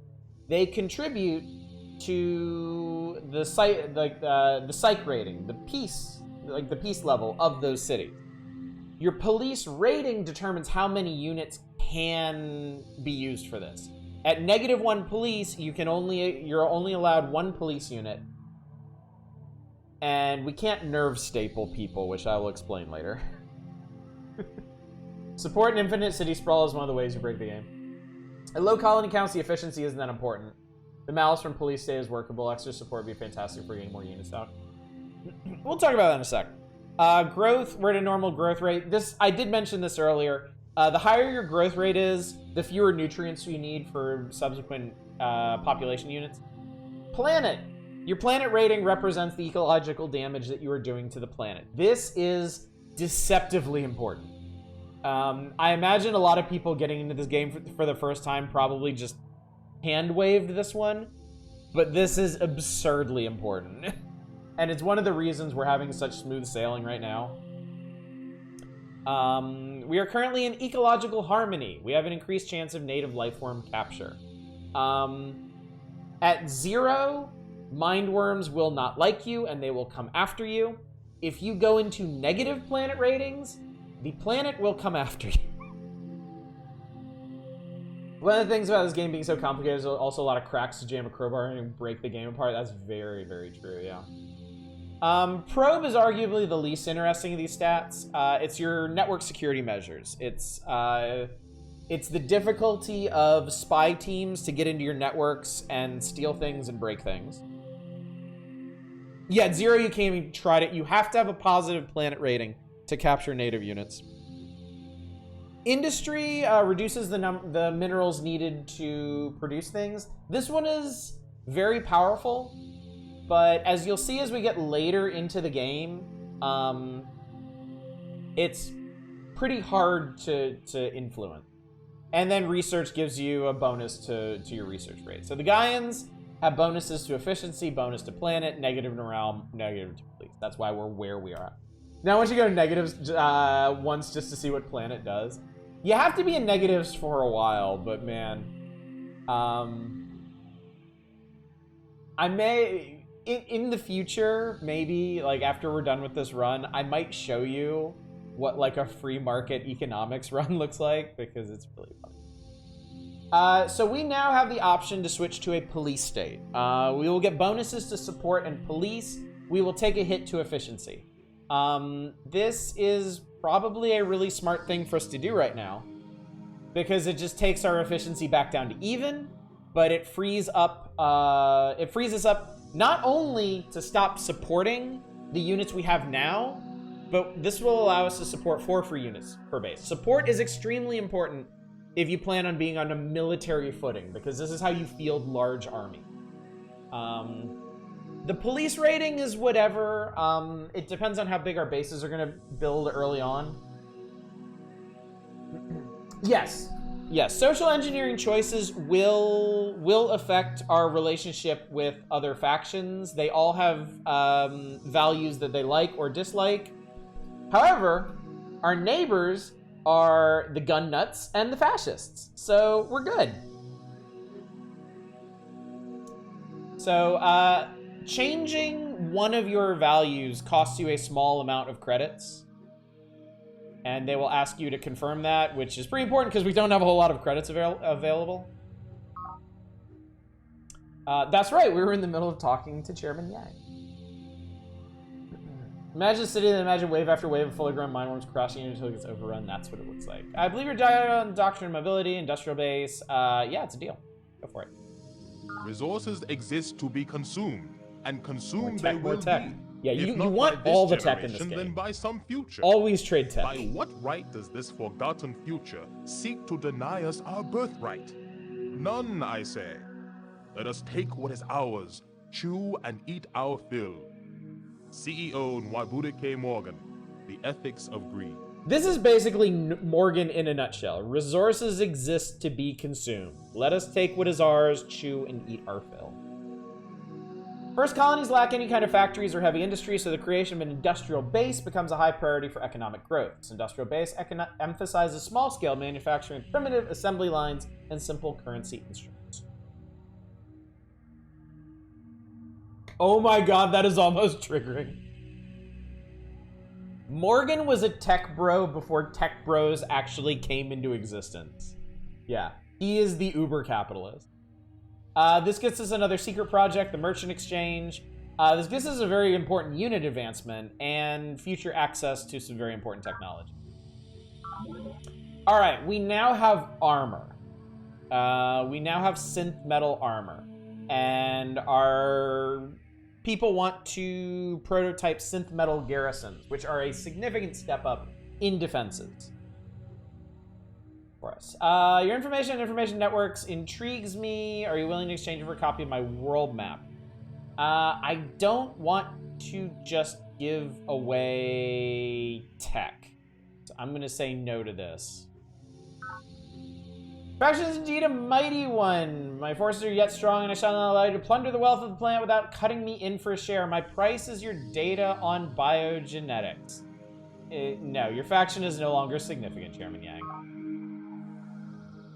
He just brushes that one off. Lady Deirdre, your ideas are admirable if a bit misguided, and your faction need not pose a threat to Hive policy. Shall we sign a treaty of friendship to formalize our symbiotic relationship? Sure! You just tried to extort me, but fuck it, we'll be buds. I'm sure you're good for it. Also, their might is wanting. We could step on their dicks if we wanted. And because we just switched to a police state, you are most wise, Lady Deirdre, to keep your subjects under tight control. The common man cannot be trusted to manage his own affairs. Democracy is the first cousin of anarchy. He loves us.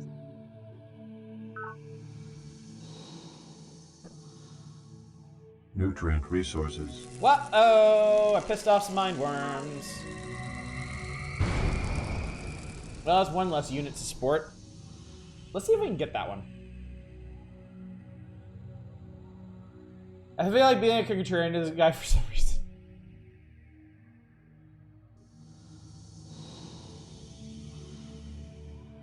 Alright, so... Alright, this is his... Okay, so he owns this landmark then.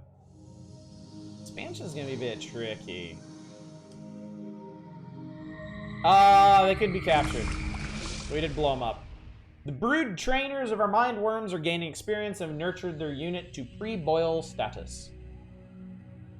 Nostalgia just kicked me in the dick, unlocking hidden memories. Some factions exist in this game just to be satisfying to hate. I do think it's interesting. And it's something that I've noticed about all the Civilization-style games that I've played. The politics of the people who make these games are incredibly, immediately apparent. Because in a game like Alpha Centauri, they cannot help but make some of these factions just very obviously evil. I did get experience in energy credits, which was really nice. The most interesting to me, honestly, is where's my social engineering. As this expands and we see more of how stuff like police state is defined in terms of stats, you will see you will see some very, very clear patterns emerge as to what the developers believe. Terraform complete. It's interesting stuff. Alright, what are we doing right now? Alright, we got a colony pod growing there. We've had a colony pod going here, but it's very, very slow. This should speed up now that we're not supported. Oh, we just finished a colony pod. Oh, shit. Okay. Oh, God, I can build stuff now. Alright, recycling tanks.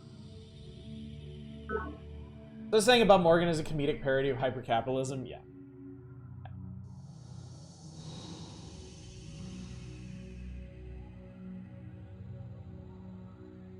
Well, fuck.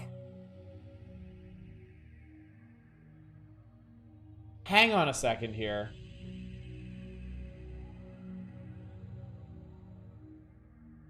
Shit. I was really hoping he was gonna be weak. But he's not. He's on the chart here. I guess we'll see when we talk to him. Here we go. Might formidable. Bucket war is profitable. Let's take his land. Hi, Morgan. Just got free maintenance for 8 units. Ah, the beautiful Lady Deirdre, first among Gaians. I lead the Morganites and am honored to be their CEO, Morgan. We intend to reap the rightful rewards of skillful investment and planning. So I hear you've been in touch with our old colleague Yang. Just between us, I find his mindless minions a bit creepy. So far, I've been able to cooperate and he's not tried to interfere in my affairs, speaking of which, I have a nice map of Hive territory, which I'd be happy to exchange for information on Doctrine Mobility. No. No, I do not think that would be necessary. I must... It's always so funny when they say this. I must caution you that my engineers have completed an advanced synth metal Sentinels prototype. The first units are entering service now, rendering my forces practically invincible. Lady Deirdre, I am concerned that you appear to be withholding scientific data in violation of the UN Charter for this mission. Please release your files on Doctrine Mobility to me at once. And you will reciprocate with your own data on planetary networks? No, he won't. Fuck you. Friend Deirdre, I can offer lucrative trading agreements if you agree to a treaty of friendship so we become business partners. The wage leader has their own voice and different way of talking with each other, which other leader is really cool and probably never be duplicated. That's true. That's true. That was one thing that disappointed me about Civ 4, is that the leaders all seem very generic in their in how they dealt with each other. A treaty with him will make our other neighbors mad who hate him. Yeah, I do not want to do this. In fact, I need... The main issue here, honestly, is I need a direction to expand. And right now, I am cut off. So, if we're going to expand in a direction, we might as well expand through the capitalist.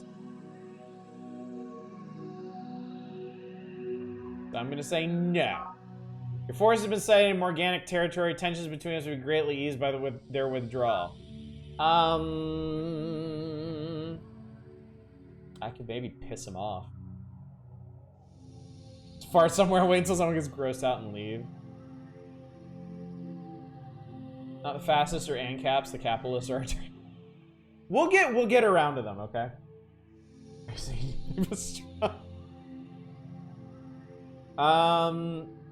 Yeah, I'm gonna go ahead and pick a fight with this guy, I think. I should be able to switch to a war footing pretty fast. I don't have a whole lot of energy, but I do have mind worms. You violated my territory, leave at once! I may have pledged blood truce with you, but I do not presume to dictate where I shall station my forces. Have any further business? I have a proposal to make. I desire access to your research data. What do you offer in return? To refrain from crushing you like a bug. Is that a threat? I suggest you pronounce vendetta and have it done, for I am scarcely intimidated. Okay, bro. Indigenous life form. That's interesting. Oh, we captured it! Oh, we captured it. Oh, Jesus Christ, we captured it. Oh, that's funny. Hang on, might as well save while we're here. This might be really, really dumb what we're about to do. Alright, we did just build that. This would take a retooling penalty, but would probably be a smart thing to do. Let's go ahead and prototype synth metal. Yeah, let's do that. All right. I don't really have anywhere to put this as the thing. Wait, can you reach that? You can reach that. Good. Okay. Because I wasn't expecting to get hemmed in by the Spartan so soon. Scout patrols, I think you mean worm acquisition agent. I think I'll send this down to Gaia's Landing and get ready to expand into this weirdly direction. Because bases lose at least one population when you take them over. So if we take over a population, one base, it's just going to die. All right, I'm gonna automate my formers. Which I believe is Control-Shift-A. Yeah. What do you want? Just main green. What do you want? Your troop buildup near Morgan Energy Monopoly is not going to notice with other forces immediately, or I shall annihilate them. That's so. Hang on. Oh, he's anxious now. Have you heard from Zakharov? I'd like to talk to him. He's gonna pay me for it, sure. Game planetary networks. He's really trying.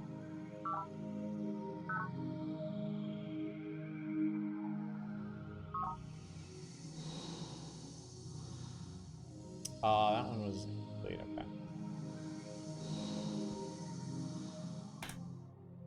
okay. Alright, let's get these guys down here as fast as we can. Terraform complete. Alright, what do we got here? He's got synth metal sentinels. And a scout patrol.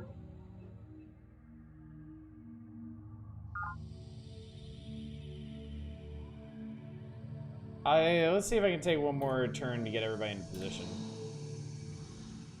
There we go. Synth metals will win, but maybe not against mind worms. We can send the mind worms in first.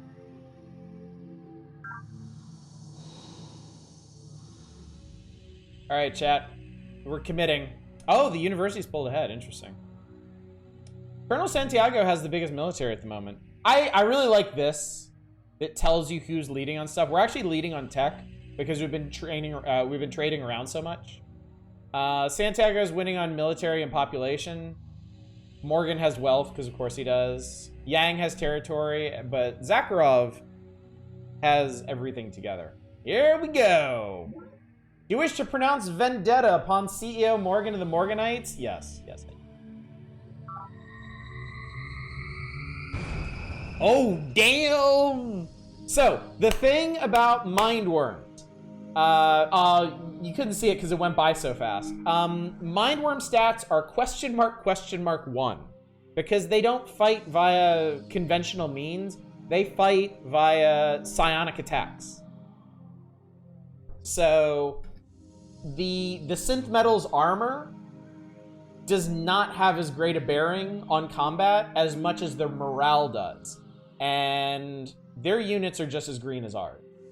So they were not prepared for psi combat. And we just won the first planetary battle in history against CEO of the Morganites. The CEO of Morgan of the Morganites. I find it kind of appropriate that the environmentalists, after landing on a new planet, after Earth was completely destroyed by capitalist excesses, spills first blood of the capitalists. And you make planetfall and the worms eat you all. That's Centauri. Alright. Let's do this damn thing. Alright, this is going by pretty fast, but this shows you a breakdown of the different unit stats and how they stack up. It seems like we're actually kind of evenly matched with these guys, so. Scout Patrol has performed admirably, has now achieved discipline status. Let's take it. Said let's take it. Said let's take it. Gaia sees Morgan Energy Monopoly 52 energy credits diverted from local nets. Lady Deirdre the Gaians captures Morgan Energy Monopoly to achieve the first conquest on planet.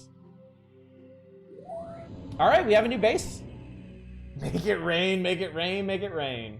I will start a synth metal garrison as soon as Gaia's Landing finishes prototyping it. It should cut down on the amount of minerals needed for that.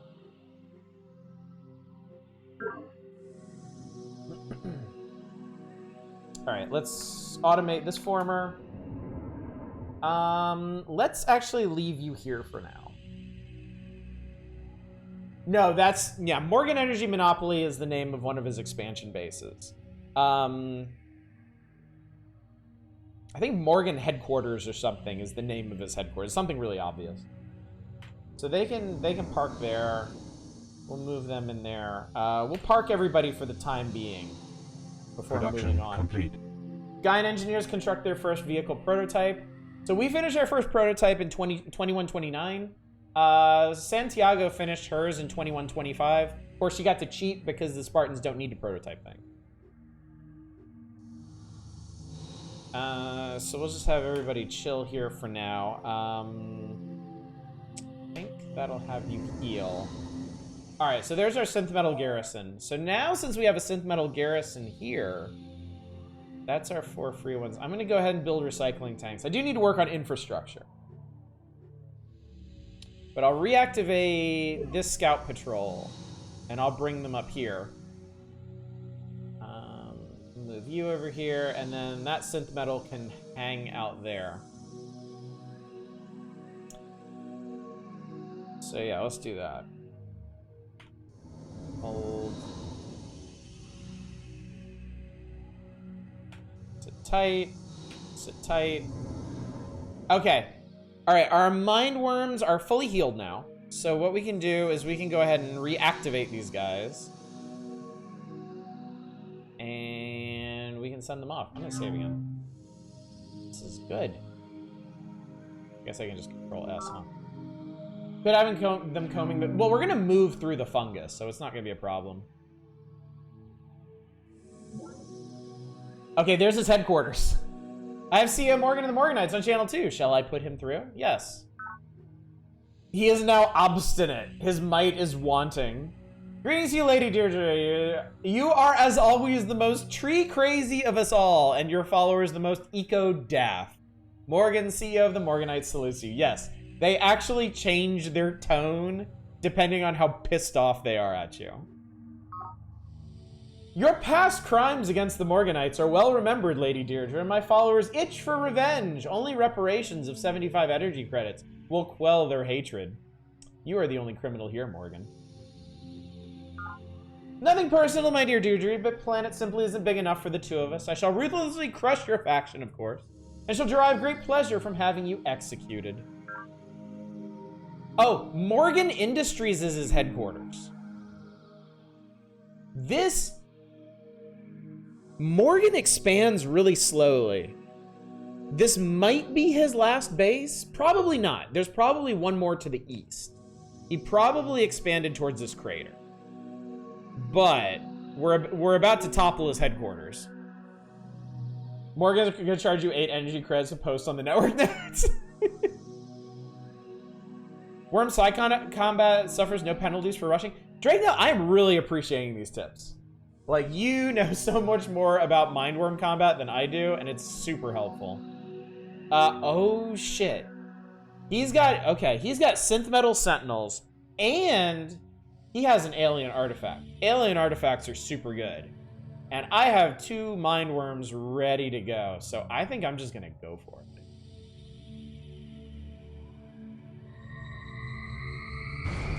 Combat report. Oh, we fucking murdered them.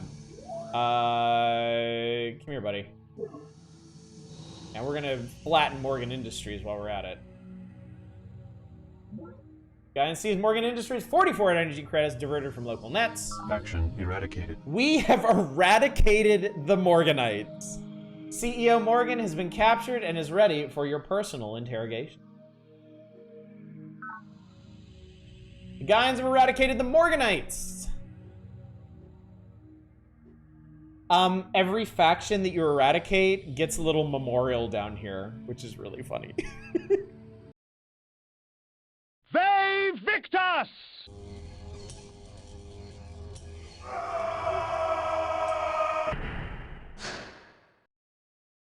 We put him in a little box.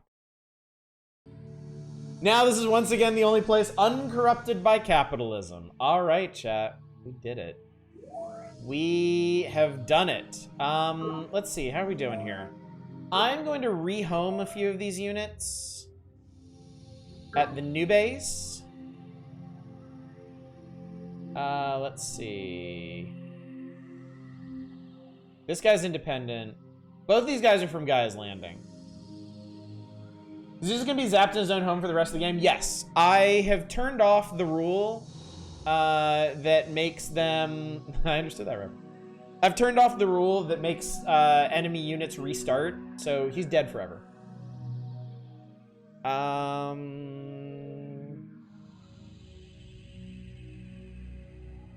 Action, set home base. That's what I want. Hey, what should we rename this base to, by the way? I mean, we're obviously not gonna keep it Morgan Energy Monopoly because fuck that guy. What do you want to call it?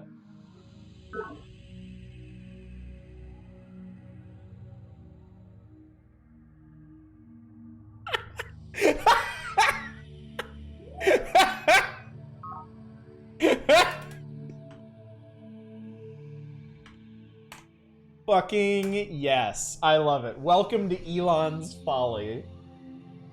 More like Morgan Energy Monopoly. Oh my god, that rules. Morgan Energy Concern. Gaia's Evergreen Monopoly. Alright. You are the independent one. I am going to have you hold for now. We'll send the support ones out for now. I'm gonna let this guy go back and heal up. Continue exploring. Alright, we got an alien artifact. There is some shit we can do with this. There is some really interesting shit we can do with this. Let's see. 4 minerals here. 4 minerals there. Well, what I'm thinking is we might... I'm probably gonna keep it around to ensure I get a secret project. Because I think once I get recycling tanks done, I'm probably in a pretty good place to start secret projects. It is every citizen's final duty to go into the tanks and become one with all the people. Chairman Shen Jiyang. Ethics for tomorrow. I go for the free tech. I want to make sure I get the secret projects because these early ones are insanely impactful. They are really, really good.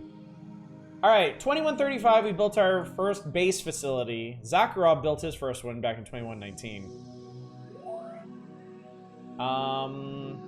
Yeah, like I'm 40 turns away. Hear that quote that right? Corpse tanks to make our food. That's right.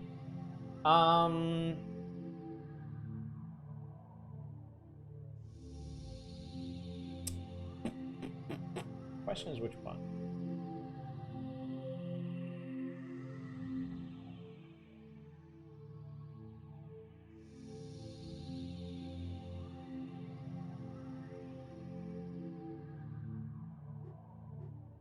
I'm gonna start working on the weather paradigm. Project initiated. That's just the Matrix. All right. All right. So, alien artifacts. You can use them. You can plug them into a network node to get a free technology. You can also plug them into secret projects to advance them. I'm not gonna do anything with it right now, but every faction on planet gets notified when a faction starts working on a secret project. So if I hear somebody else starts working on the weather paradigm soon, I will probably need to consider jumping on. Where the hell? It's a very interesting map. Some vices miss what is right because they are deficient. Others because they are excessive in feelings or in actions. While virtue finds and chooses the mean. Aristotle. Nicomachean Ethics. Data links. But there's secret, ironically, secret projects in Alpha Centauri are like the least secret thing in the video game. All right, we've got access to children's creches, which is really important. Throughout the history of mankind, philosophers have grappled with the question, how shall we then live? Ethical calculus lays down mathematical principles uncovered by social psych to address this question, essentially providing calculations and functions that determine appropriate behavior. We also now have access to democracy! Hooray! Let's talk about social engineering. All right, so democracy is the opposite of police state. Democracy? Democracy, for whatever reason, is considered to be high efficiency, high growth, but cost you in support. So, if we shifted directly from a police state to democracy right now, we would have a paradigm economy we would only be supporting one unit free per base, and new bases would not get free minerals. You might have noticed when we found a new base, we get the first thing that we build is actually like pretty far along. That would not be the case with support -2. We'd be back to -1 police. We would have a 20% growth rate.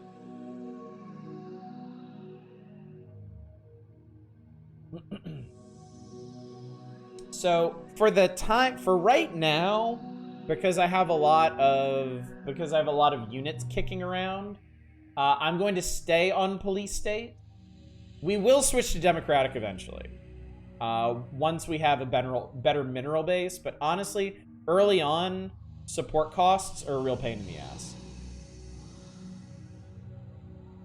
And we have a bunch of units right now. So.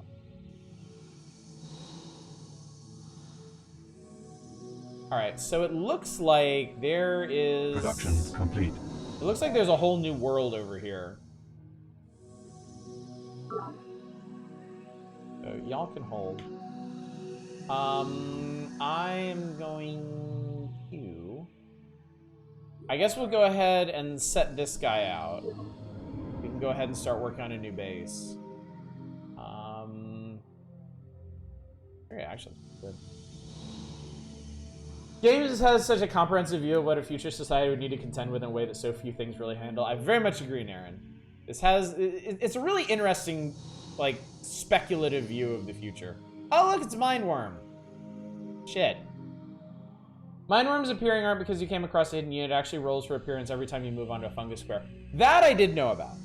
That one I was aware of. We weren't able to capture it.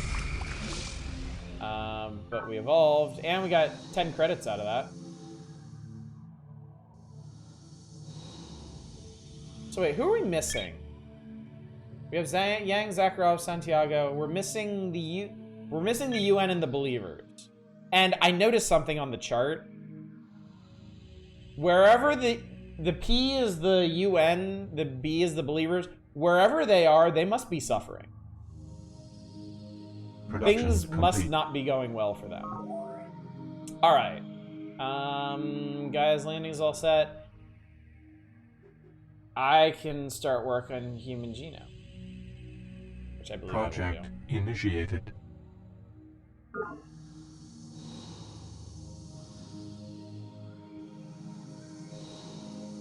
Nutrient resources. Oh no, Mindworm.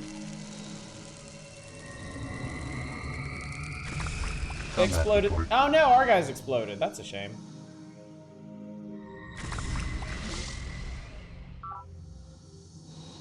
You mapping the human gummy?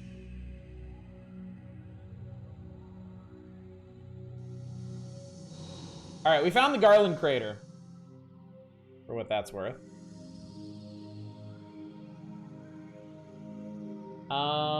This guy, I think I will leave him behind to manage.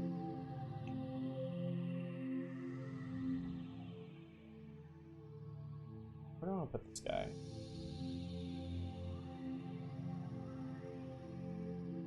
Let's bring him over here. Actually, let's build the next base over here so we're further out.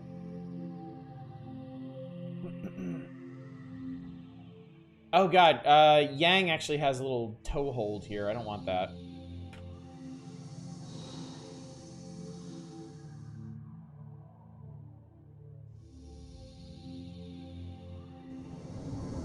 Seems like Garland Crater might be on like a peninsula or something. I'm gonna build my next base over here.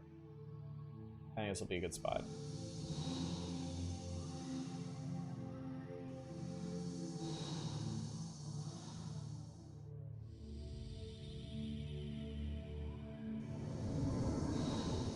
You hang out there for a bit.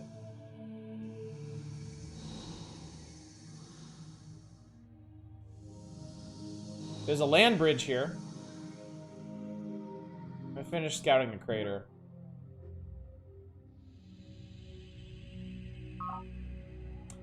Hello again, Lady Deirdre.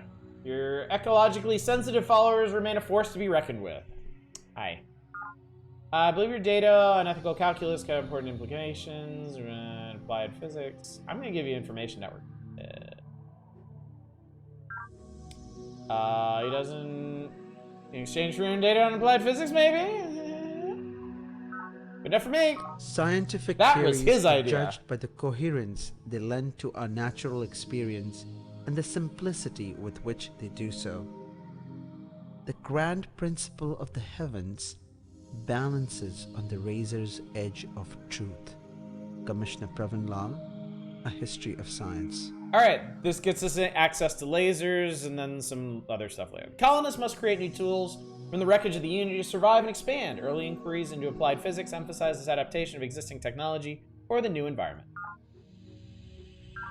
Alright, now we can build laser squads, which are basically little dudes that wander around with a laser cannon on tank treads. You now research unapplied physics. No, that's what we were practicing before. Interesting factoid about infantry units.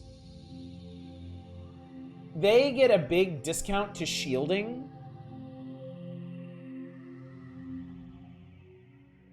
Like, the difference between laser infantry and laser squad, 211 and 221, is only 10 minerals, which is absolutely worth it. We also have access to recon rovers now, which are cheap and dangerous. Interesting thing about speeders, they are expensive to shield. You can do this, but it's not a great idea. Like, the game will literally tell you in bold red with exclamation points, you probably don't need to do this. Cheap and dangerous, like God. I must confess I'm a bit strapped for cash. If you can spare me 126 energy credits, I can make generous payments of 2 credits per year for 100 years. No. You're not going to be around that long, I think. Our friendship is a strong one. Long may it remain so. So that's the problem. He has a base here. That is what happened. So, that changes the calculus a bit.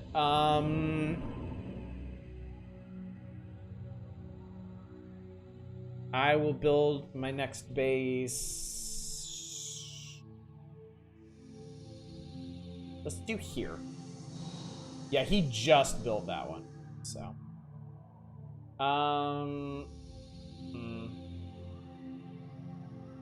It's really tempting to pick a fight with him. But not right now.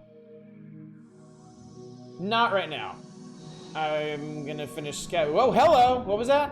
What did you fucking say to me? There is a large mind worm boil heading for Nessa Shining.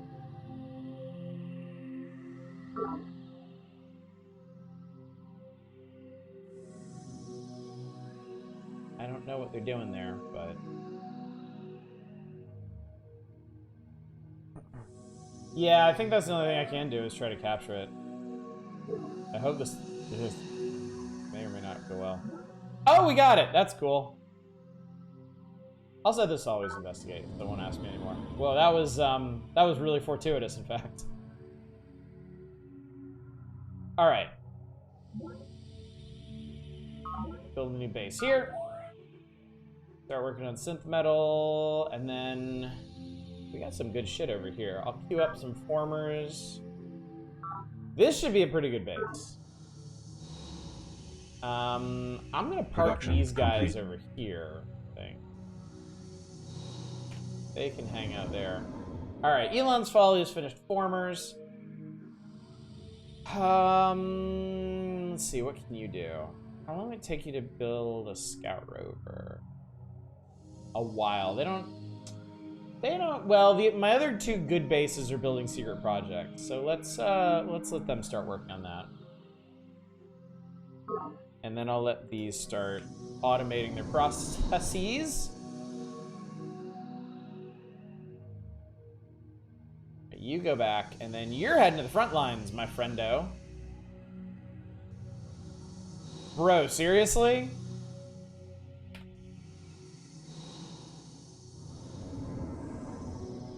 Enemy project initiated. Alright, Zakharov started working on the virtual world. That's fine, I guess. That's really, really, really good for him. It wouldn't be very practical for us right now, complete. other than to just stop him. I am thinking, yes, we should fight the Hive, because otherwise we're going to be trapped here again. Yeah, I know. Get the fuck out of my territory. I don't have a good way to do that, though. I'm kind of stuck. Alright, university researchers have discovered the secrets of the human brain. The discovery has stimulated bursts of university research. There are 3 secret technologies in the game. Secrets of the human brain is the first one. If you are the first faction to discover one of the secret techs, you get a bonus tech when you discover it.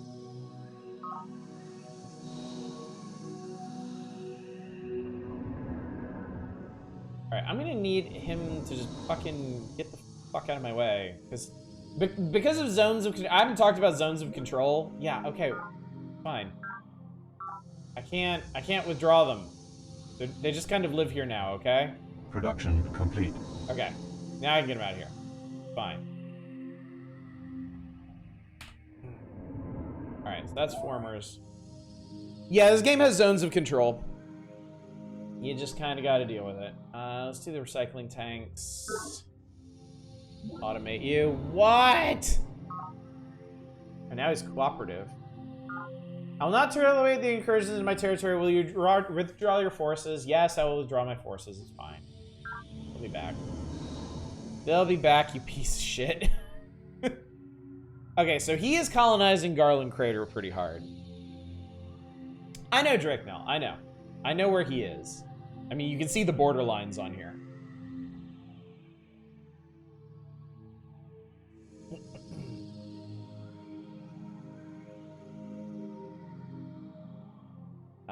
Let's see.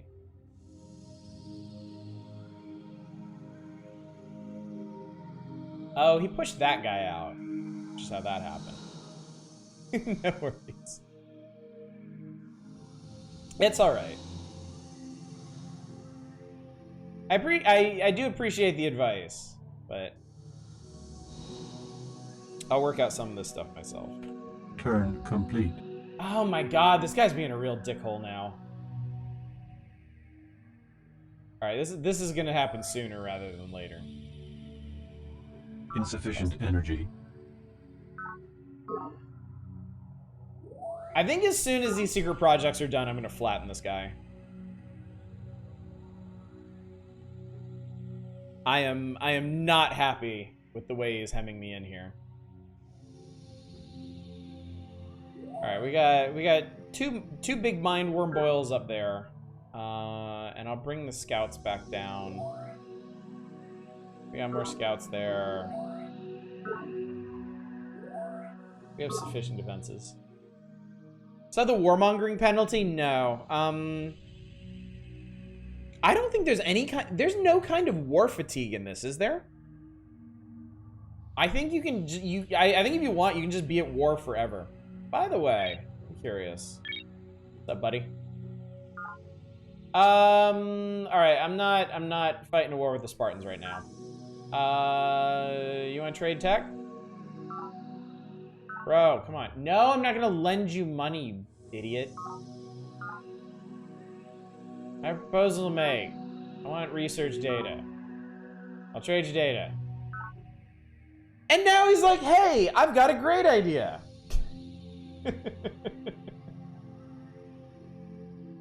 He held his arm too stiffly, and so This is was a big thrown one. back repeatedly, until is at actually last a big I one. seized his forearm and snapped it back against itself. His training suffered while the arm healed, of course, but I felt this was a lesson he must learn early, and well. Spartan Kell, honing the key. So this gives access to sea transport. We now have access to foils, troop transports. We can build pressure domes, which are a really interesting concept that y'all might not have expected from this. And access later to some really cool stuff like air power. Many radical young military officers felt doctrine mobility did not go far enough in the development of fast attacks and quick reconnaissance because mobility only takes land forces into account. These leaders work to create the first navies on planet based on doctrine flexibility, coordination, cooperation between forces made possible by control of the sea. So here's an example of our first sea unit, a transport foil. We can also build laser skim ships, which I don't know what freaks out about this, because foils can have synth metal armor for free. We can build sea formers now, sea colony pods. I have another proposal to make. I want research data. I would like to trade some of my data. Motherfucker will give me gene splicing for industrial base. Dude will give me a tier 3 tech for a tier 1 tech. They don't care. They do not give a shit.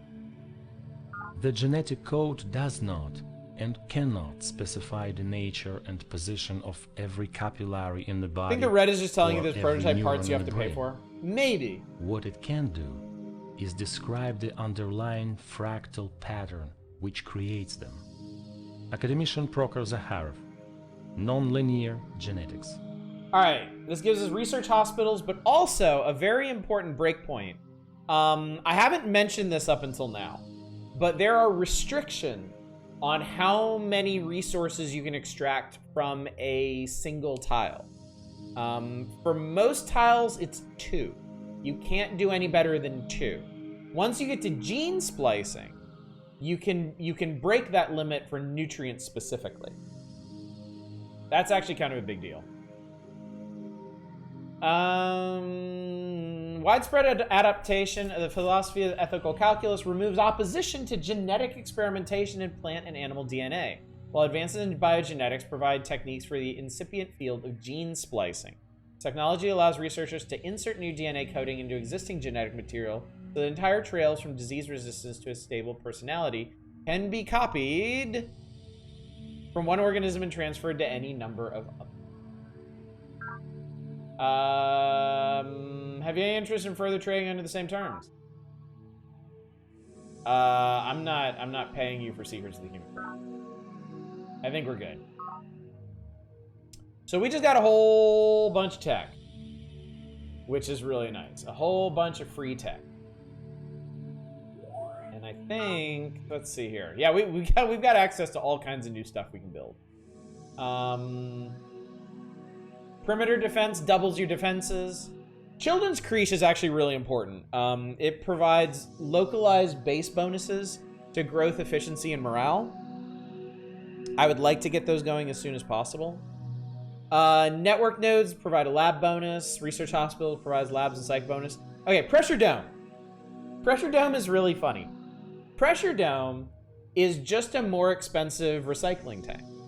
It provides the same +1/+1/+1 bonus to bases. However, it also allows for submersion. Now, what that means is there are things in this game that can cause entire land masses to be submerged into the ocean. And if that happens to one of your cities, it will be destroyed. Unless it has pressure tanks. If a city is equipped with pressure tanks and gets dunked in the ocean, it becomes an ocean city. So that's something to keep in mind for the future. Does it up morale because people don't have to deal with their kids anymore? I think that might literally be the case, yes. So we just got some really neat tech to play with. We are, of course, still working on this stuff. Looking good so far. I will want to build one set of sea formers at some point, especially for fallow time, because it's got these minerals in the ocean we can access to. Sandy the Gulf South could do with that tech, yeah.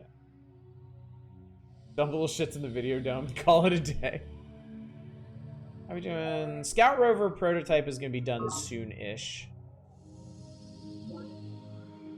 Zakhar's back. What's up? He really wants us to go to war with the Spartans for him, and I'm not doing it, and I'm not lending you money. And our friendship is very strong. Goodbye. Ooh! Ooh! Yang pissed off the mind worms. This is great. I'm very excited to hear about this. There are only two ways in Secret which we can Ring. account for a necessary agreement of experience with the concepts of its objects. Either experience makes these concepts possible, or these concepts make experience possible. Immanuel Kant, Critique of Pure Reason. That's right, Data motherfuckers. We got the Critique of Pure Reason up in here. This one gives a very interesting advancement. I believe Hypnotic Trance is the first special trait we can give units. It also gives us access to the Fundamentalist Social Engineering. We finally found it, like a decade after the university did. This one is the other form of politics. This one gives you bonuses to morale and probe and penalties to research. I think the only reason you would ever take this is because you're playing the Lord's Believers. And your research is going to be garbage anyway. The bird logo makes you uneasy. I think it's supposed to, honestly. The militaristic factions in this game are not shy about their fascist tendencies.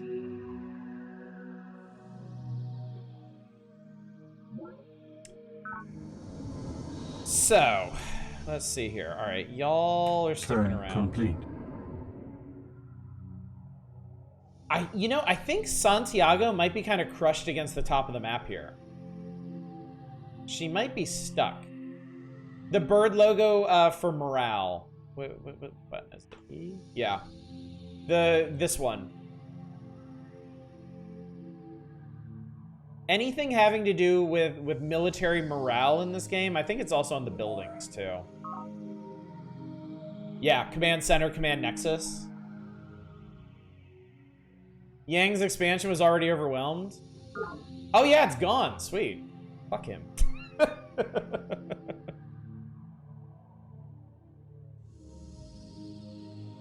I kind of wonder, because it says Santiago has the biggest military. If she's squished up here against the top of the map, I really wonder what that means in terms of units. All right, weather paradigm's almost done. Human genome's gonna need a little more time to cook, but once the weather paradigm's done, I can start producing more units for the invasion. Perhaps there's a land bridge up there connecting to university territory? Maybe. Didn't we give her the We gave her the university comm frequency, though. I think they're only at loggerheads just because their personalities clash. Production complete. All right, we built a scout rover. I'm going to switch this particular, because this base is at its maximum forces supported. I'm going to switch it over to recycling tanks, because it's not really in the best shape to be... Jesus Christ. I guess that just popped up, but damn. You need to be on that forest, friendo. What about Nessa Shining? Oh yeah, oh yeah. Okay, my bases are a little... My bases are not paying attention to what needs to be done. Okay.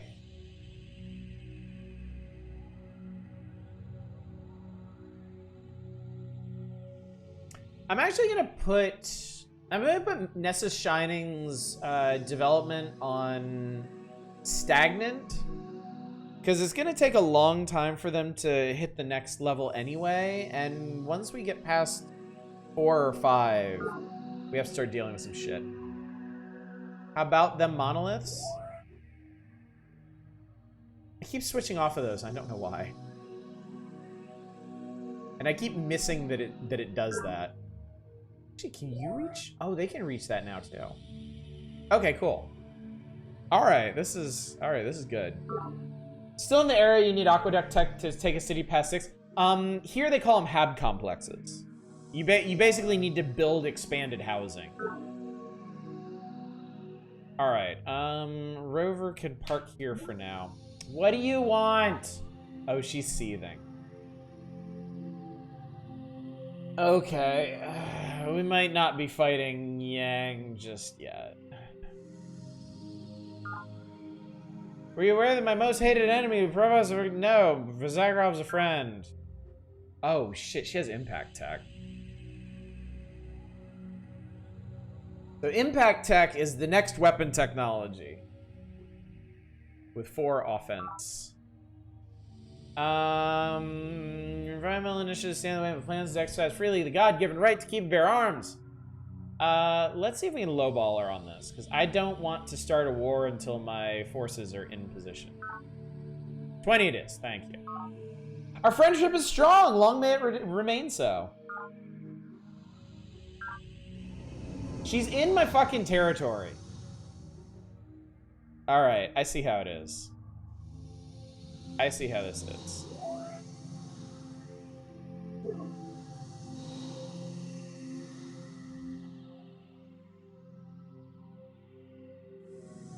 Alright, let's get everybody over. We'll set that as the rally point for now. It's gonna take a while to get over there, but this will at least be a better fight than Yang.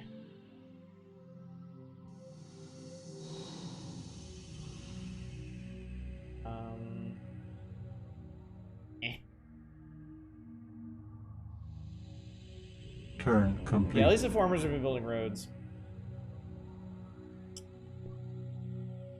We have a nice barrier of fungus between us and them too. I don't want to start shooting until the secret projects are done. Project complete. Oh, there's one.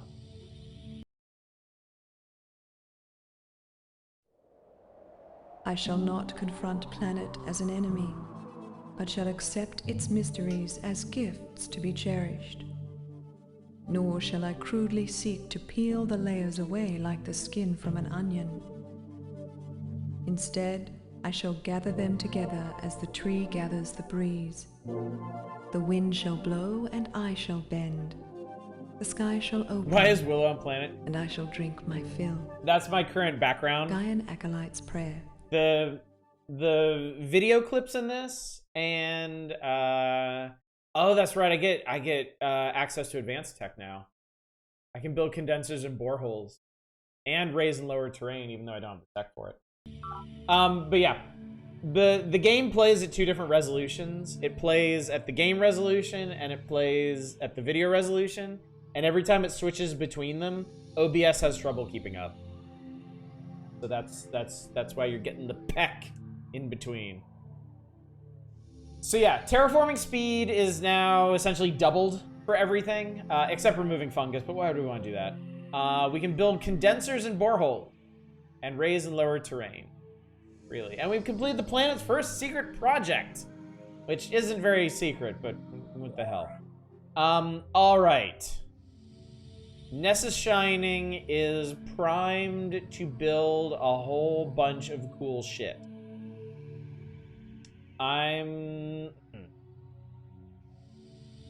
Hope it was a common prayer in Gaia. Kinda wanna do...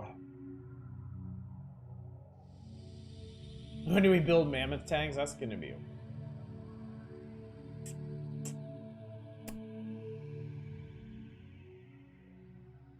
I'm wondering if I have time to build a command center first. I'm gonna see if I can swing that. Secret project, the thing is shining in the middle of your gigantic palace? Yes. Yes, it did. That's right, it does help with Mindworm combat, because it affects morale of everything, yeah? Now let's see if we can stall her out for a little while longer. Oh, shit, I need to do another thing. I need to move it. I need to get this alien artifact down to Gaia's Landing. No special action, please. We don't need to rush that. You can sleep for now. You can hang out here. Head over here. All right. Well, we were able to mass our forces at least. Superior training and superior weaponry have, when taken together, a geometric effect on overall military strength. Well-trained, well-equipped troops can stand up to many more times their lesser brethren than linear arithmetic Is that 5 seem to turns indicate. that fast? Spartan Battle Manual. I guess so, since everything's kind of automated at the moment. Alright, well, it's time to build some stuff. Let's prototype a recon rover. That won't take too long. Production complete. Alright, we got recycling tanks up here, which will help, I think. Had a growth boost in minerals. Oh, okay. I see. So, yeah. Oh, okay, that's cool. I'm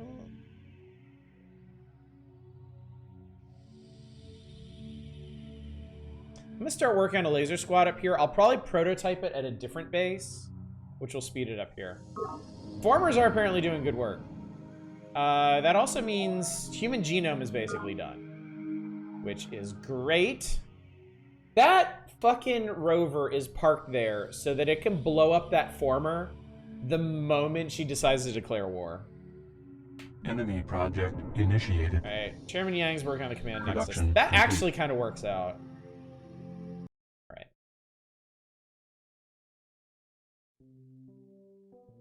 To map the very stuff of life, to look into the genetic mirror and watch a million generations march past. That, friends, is both our curse and our proudest achievement. For it is in reaching to our beginnings that we begin to learn who we truly are. Academician Prokhor Zakharov, addressed to the faculty. If any of these videos seem kind of creepy to you, I don't think that's unintentional. Alright, we got one extra talent at every base now. This is big. Huge, in fact. For talents, are prosperous, highly educated citizens, your intellectual elite. Talents are created as a result of favorable social conditions and the diversion of energy to psych. As long as a base has at least as many talents as drones, no drone riots will occur. Drones, by the way, are the discontented, undereducated citizens which appear as a result of population pressure and other social forces. Once your bases start reaching a certain level, you start getting drones instead of workers. Basically,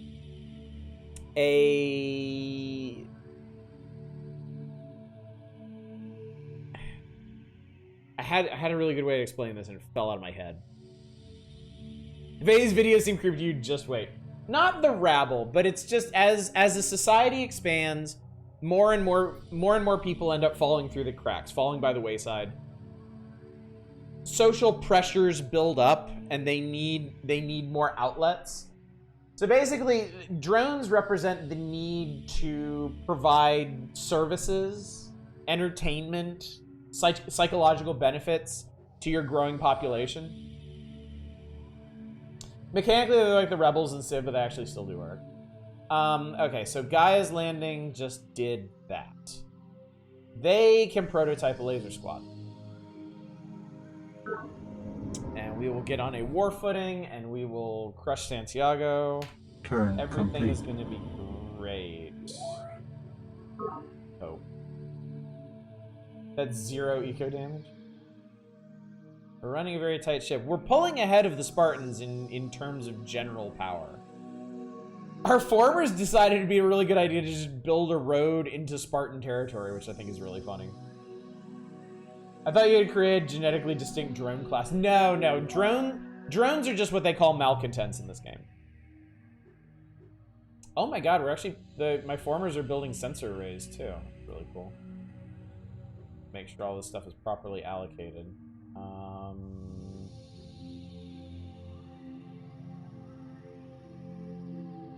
Oh, Jesus Christ. Okay. Yeah, so as our formers are automated, our cities actually are not. I could turn on an automated governor to control things for us and shoof these around. The expansion has a faction of unionized drones. I think that faction's really interesting from a story standpoint because they're workers who broke away from the human hive. They're basically followers of Shenji Yang who unionized, which I think is really cool.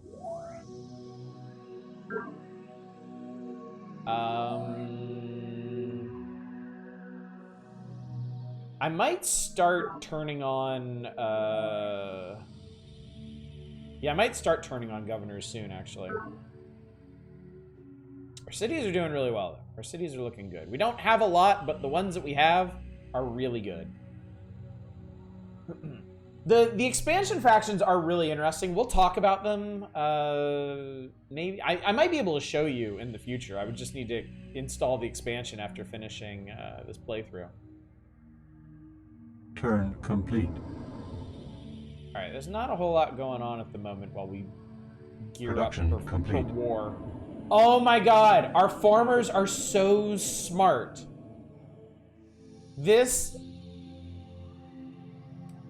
is... Yeah, this is a sensor array. It shows you everything that's going on within a 2 square radius. So it's showing us if there are any Spartan units in the area.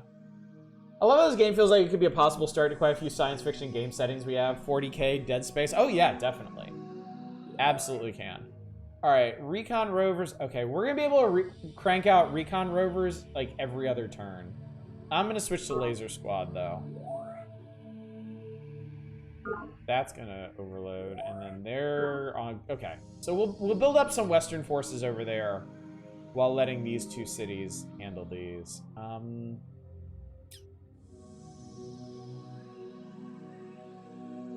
think we're probably about ready to fight. Honestly. Production complete. Alright. They built thing. This central base, I think I can start. I guess we'll build one more recon rover here, and then after that I'm gonna queue up a children's creche. Because that will help the efficiency here. Plant rain gives a direct buff to mindworm combat. Nice. Yeah, I think we're probably in good shape at this point. I'm gonna have a lot of units ready to fight. And I might not even need this many. So I'm gonna save, and then we're gonna start amassing our forces.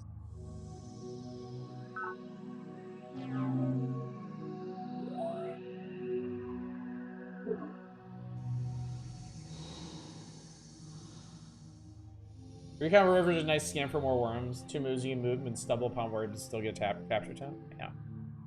Jeez, I have a lot of units. Okay, I don't want to move the independent. The rest of these guys.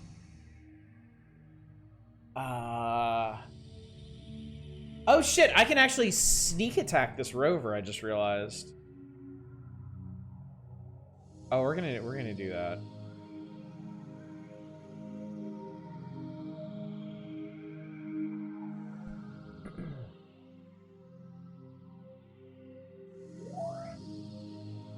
You can stay there. Okay, this is. Yeah, let's get this guy the hell out of our base, out of our territory.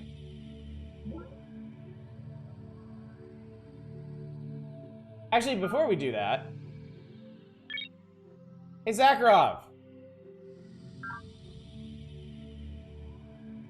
Yes, let us begin at once. No, I'm not lending you money. By the way, you have some tech? Is there access to research data? I have research data. The networks are running at full capacity as they approach completion of the virtual world. Why don't you bring this up again later? Okay, that's fine. Alright, we're now at war. Die. Alright. Fuck you, Impact Rover. You got nothing. I will move up. Yeah.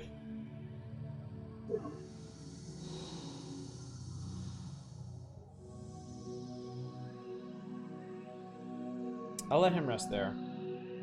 Yeah, impact tech is very scary if they're the attack. So I'm gonna move these guys and form like a line here. Because they shouldn't have anything that can cross that just yet. And then these dudes. Maybe... Doesn't seem to be making much of an impact on me. Womp womp.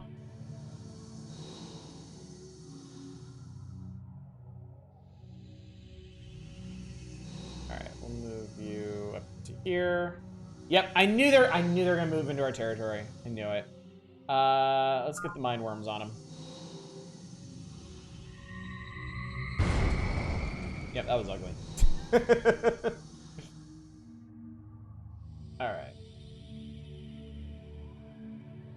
Up. Up. Take there for a sec. Now you're probably like, hey, Oddish, why don't you make a Doom stack of units? Well, they thought about that when they were designing Alpha Centauri. And if you have a stack of like 20 units, there's no limit to how many units you can put in a single square as far as I know.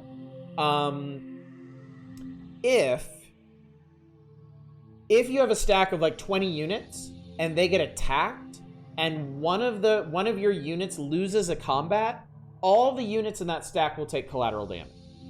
So unless you have really, really good defenses for those units, you don't want to make death stack. It's not a good idea.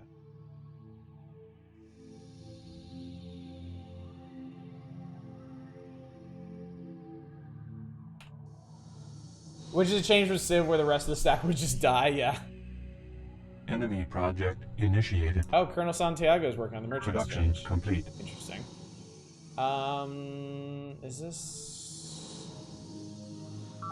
Okay, so this is the new turn. Happens in Psi Combat, actually, Mine Worms and Stacks will all die together. Oh, that's right, yeah. Psi Combat does work that way. Alright, so it's gonna cost 2 to move into the fungus. You in. You in.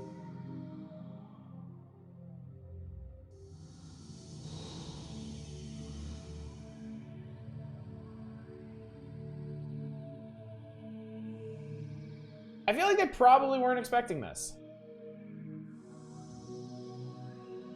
Oh, you know what? I should actually maybe move you here. And then I need to activate you.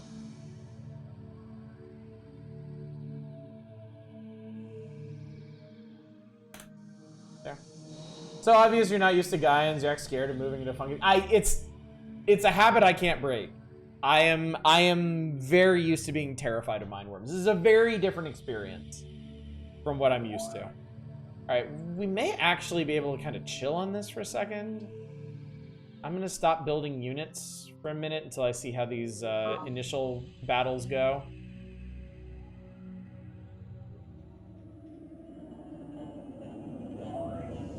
Because yeah, this is stuff's gonna go fast.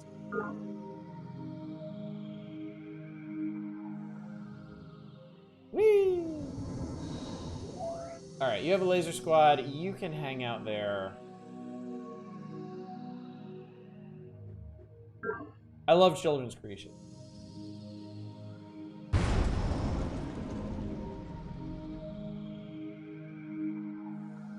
Oh my god, they have artillery already. Oh shit, that's unexpected. It's not gonna hurt too much because we're in the fungus, but yeah, if I'm... No, wrong. On the square. We don't have a good look at it yet, hang on.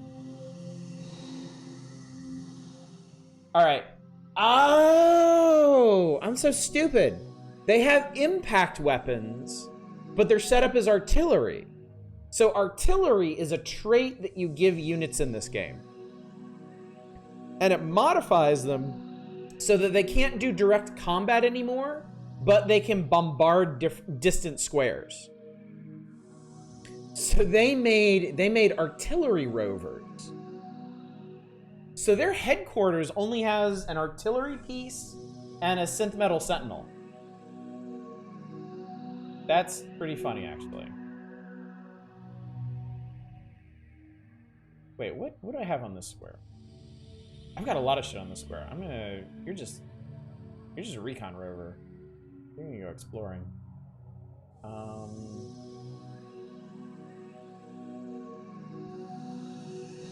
Well, okay. I found an impact squad.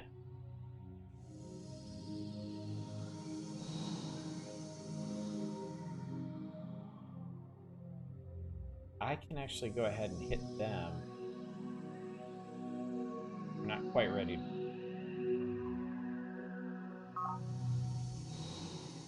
Oh wait, I think I can hit this base already.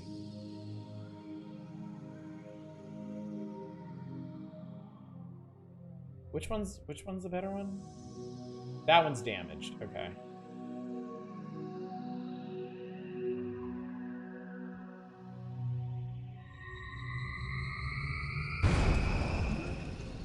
All right, now we have a proper boil.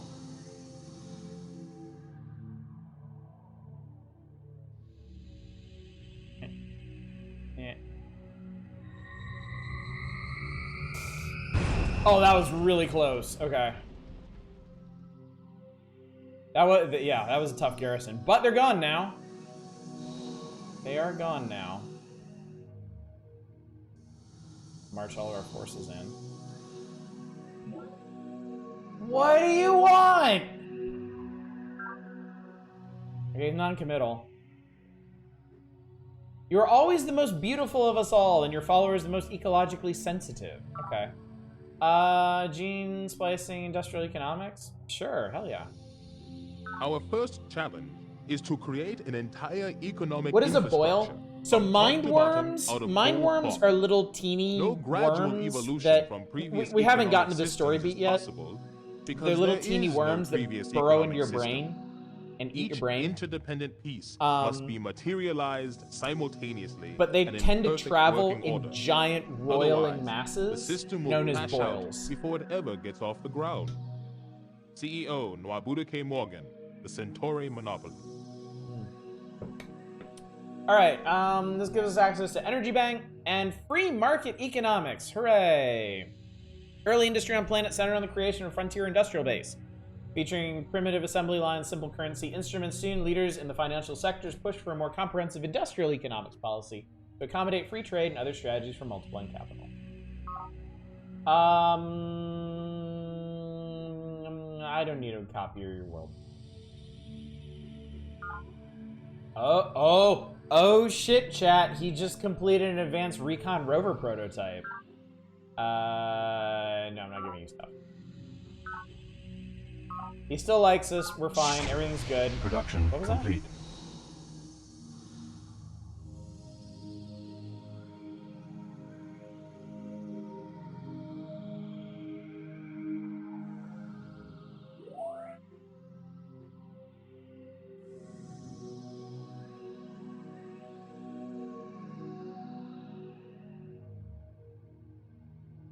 All right. Well, I can bang this out in one turn.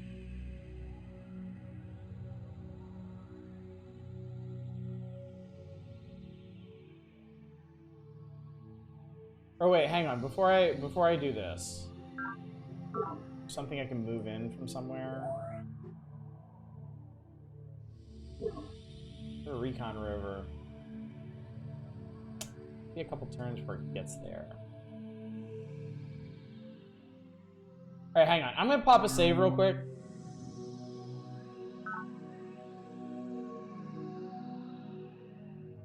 I don't think he's gonna do anything, but that would be a pretty critical situation if all of a sudden I lost my headquarters. Move you out of there. Actually, I could maybe rush it. Request confirmation. Yeah, we'll rush it. We'll rush that, and then...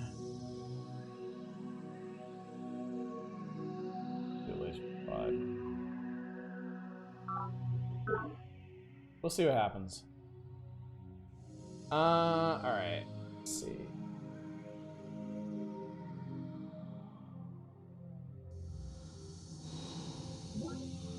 Guy and C, Sparta Command, 63 energy credits diverted from local nets. It's ours now, you can go to hell.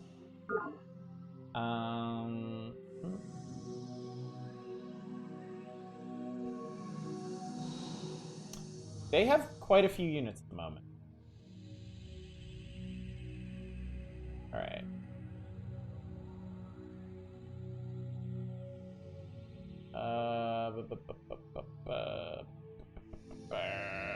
Let's see.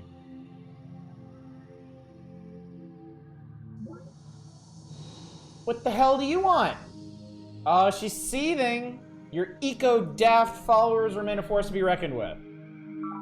Do your worst. Yeah, planet's not big enough for both of us.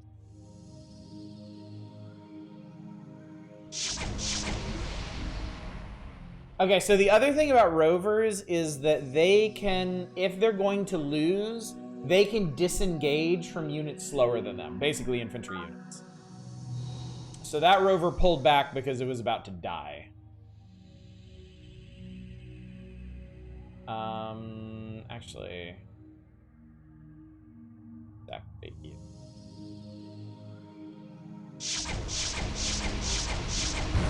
They cannot, however, escape from other rovers. Let's see.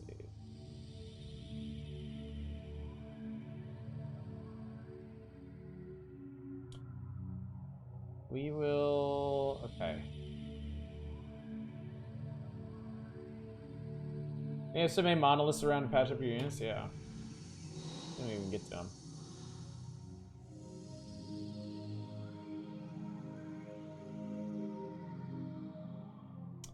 No, you don't want to go that way.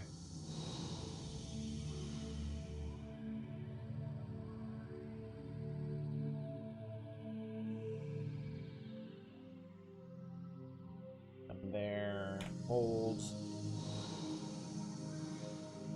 I want this guy to advance so I can attack him. I don't want to get any closer. Okay, good. Proper care and education for our children remains a cornerstone of our entire colonization effort. Children not only shape our future, they determine in many ways our present.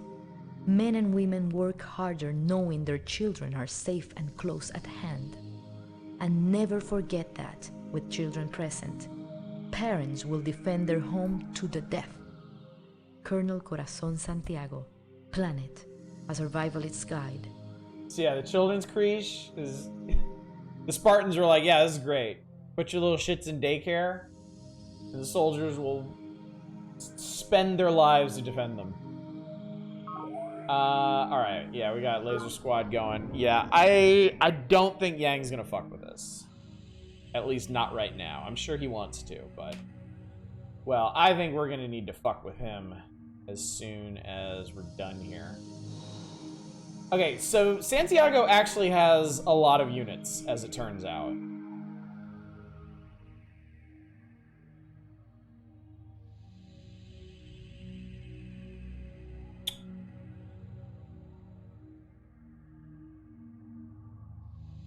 What's... Do I have any info? Okay, I don't have any info on this square yet. Alright.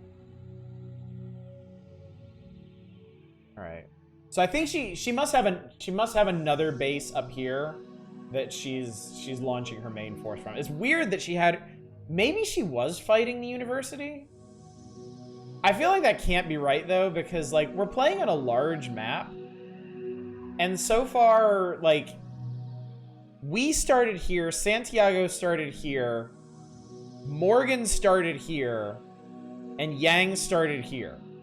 So, like, over half of the factions on the map started in the same, like, not even hemisphere, but, like, the same, like 20% of the map. Seems odd to me. Anyway, I think I'm gonna need to take the fight to these guys, because they're all impact units.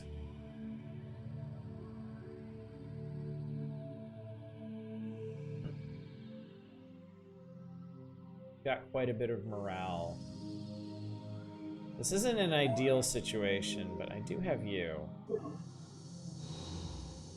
Game decided fuck oddish. No, we more or less asked for this.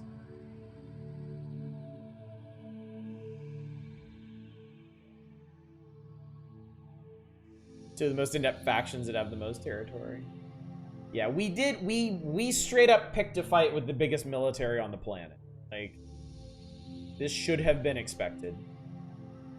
I'm just trying to decide what to do about it now.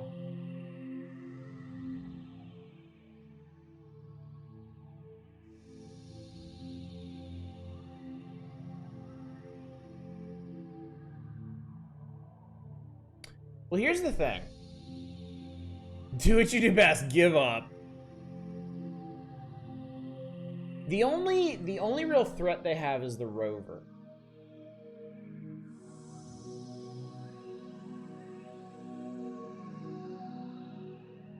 The only thing that could attack is they would need to advance further. And I would be able to heal. Okay, so I think that's what I'm going to do. I'm going to make them come to me.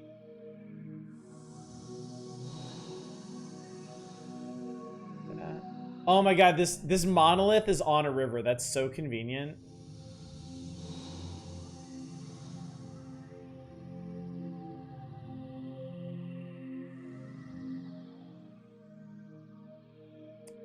The other thing though, I do want to know, like, all right, you're just a scout. Go scout for me. What's in Fort Superiority? All right, there's a damaged rover and a synth metal sentinel at Fort Superiority.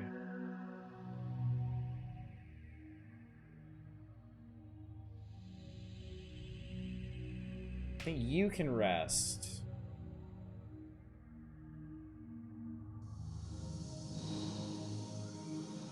Move those guys over there and take...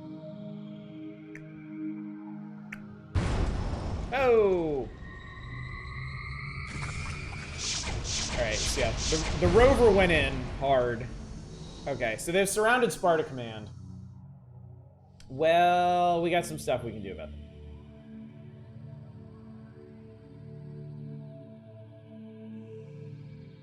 They're all synth metal, that's a bit tricky. Okay. Order of operations.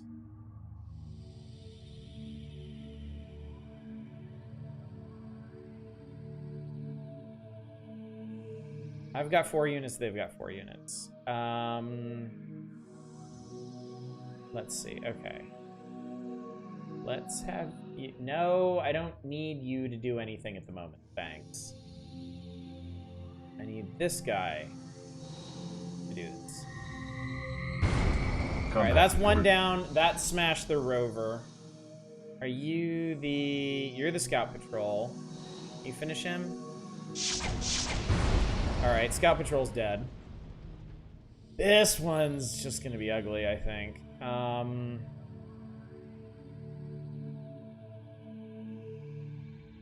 See what we can make happen. Alright, that was good. We now have a veteran rover. Who can attack again? Jesus Christ. You want to go for it? God, nice! Alright.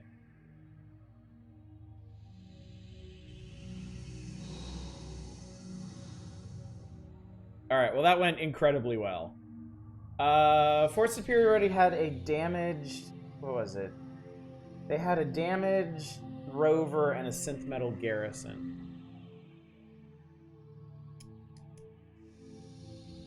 It's hard to tell which little smear is attacking what. It does kind of go pretty fast in this. I will admit that. Alright, you're repaired. They do have artillery pieces. I'm not too worried about that.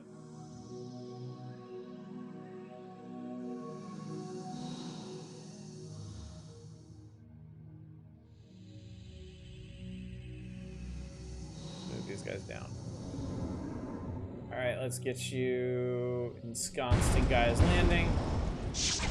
Woo! Spicy. Alright. So there's an artillery unit. That's a synth metal. Alright, so this recon rover... Alright, so Fort Superiority just has their, Okay. I think this is gonna be fine. I think this is gonna be fine. I'm gonna have this guy go repair. Move you up. Check that out. Why don't you relax there for a bit? Yeah, my laser squads are armored, so I'm kind of trying to move everybody around with those in mind. You're healed. This scout rover, that's a scout rover. All right, hang out there for a bit. We'll see what that guy decides to do.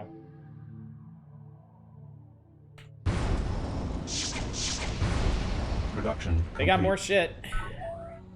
They haven't run out of shit yet.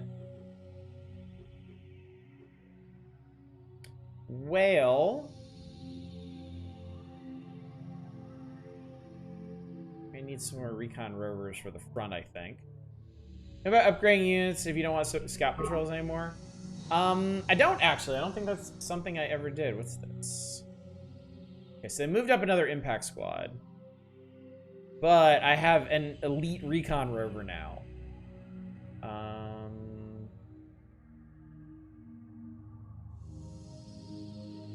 Oh, wait a second. Wait. There's a thing I can do here.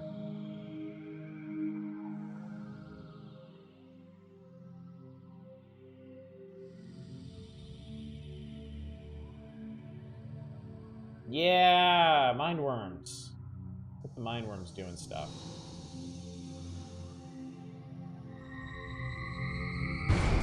Combat report. Alright, so he's done. And then let's get that elite rover out here. No, not him, god damn it. This guy. Yeah, blow his ass up. Alright, he's dead. And then I'm gonna pull you back because you are really valuable at the moment. We got another scout patrol that... Ah, that's where they're coming from. Ironholm. Oh, and they just have a scout rover there. Okay, that's good. That's good. Okay, under the action menu. I'll keep that in mind. Alright, we got another laser squad here. I think that's fine. At this point, let's build a network node so that we can plug in... Let's build a network node here so we can plug in that artifact, because I think that's how that's going to work out. Man's unfailing capacity to believe what he prefers to be true, rather than what the evidence shows to be likely and possible, has always astounded me. We long for a caring universe which will save us from our childish mistakes, and in the face of mountains of evidence to the contrary, we will pin all our hopes on the slimmest of doubts. God has not been proven not to exist. Therefore, he must exist. Academician Proctor Zaharov, for I have tasted the fruit. Are you playing on a difficulty that gives bonuses to shit? Not my shit, no. I'm playing on Librarian, which I think, if I remember correctly, it's the first difficulty that gives bonuses to the AIs. Citizen Defense Force, I think, is a secret project. Unit advances high morale and non-lethal methods. Search for intellectual integrity arises from questions posed by ethical calculus and doctrine loyalty. According to this philosophy, valid wisdom comes merely from asking questions unburdened by prejudices. Only by shedding those preconceived notions can we achieve the clarity of undistorted knowledge. This one actually... Hang on, let's see. Design workshop. So here's what's going on here. Let's get a basic infantry dude here. Let's do our laser squad. We have special abilities now. High morale means they're better trained and they start with higher morale. Hypnotic trance gives them bonus defense versus psi. And non-lethal methods makes them count double for police. All of these are cost 1, which means 10. Basically, they cost an extra 10 mineral. So this would be 221 trained. He's saying that people keep believing in the smallest of beliefs and statistically rare things is good. Okay, so Ironholm just has a scout rover, man. I think the worms can finish this off. They're not in the best shape, but yeah, another monolith right next to a base. Santiago went kind of nuts with these, didn't she? Okay, first I'll move you there. That guy might be dead, but we'll see. I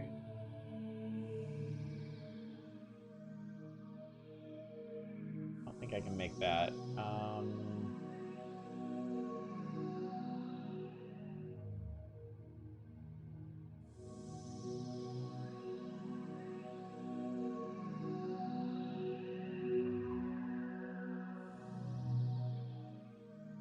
Just have a scout rover, man.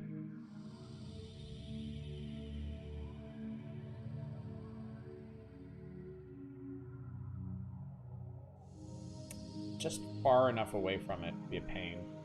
Planet Thunderdome, I was just gonna have military victory despite his desires being in tomorrow night's stream. Wasn't intended, but. An anonymous gifter, thank you so much for your gift sub to a bearded Canadian. Really appreciate that. Scout Patrol could win that fight. It's in a base. I mean, hang on. We might as well try, I suppose. It'll weaken him. Yeah, that did not go so hot. I don't think Scout Patrols do.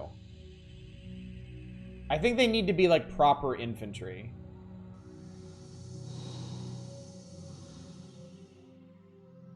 I don't want to see if this will work. Yeah, it worked. Do I have something that can get in there in time? No! Alright, fine. Did you just build that? You did, okay, you did just build that. Alright, build other things. Start working on formers. Because I don't think Sparta's much longer for this world. Or I guess to be safe. Nah, fuck it, build form. Dama, thank you so much for the raid. How you doing tonight? We are playing something really cool. Okay. Production complete. Port superiority is going to be the holdout, I guess. What were you doing tonight?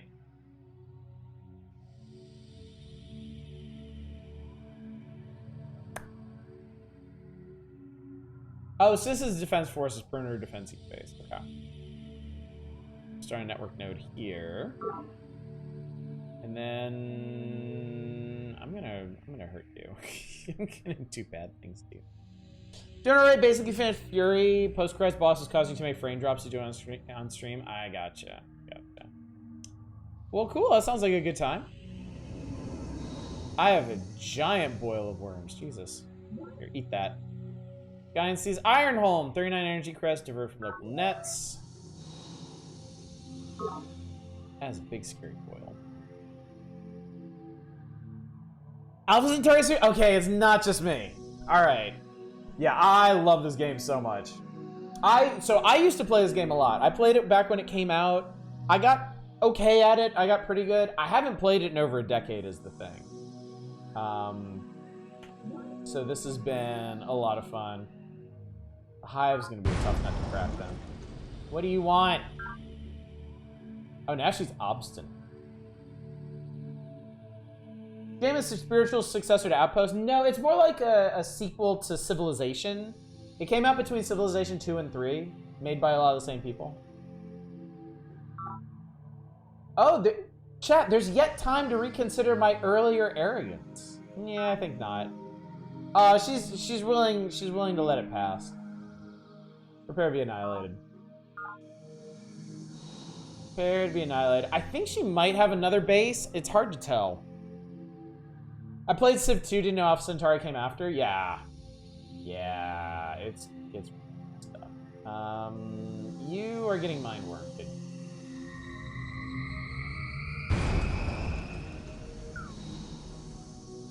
Alright, Mr. Scout here can go looking for more stuff. Did you get to sleep? How you like it? Just as much as when you played a deck ago? So far, I definitely am, but thanks again. Anonymous Gifter, thank you so much for gifting a sub to Dama. Very much appreciated. Let's see what's over here.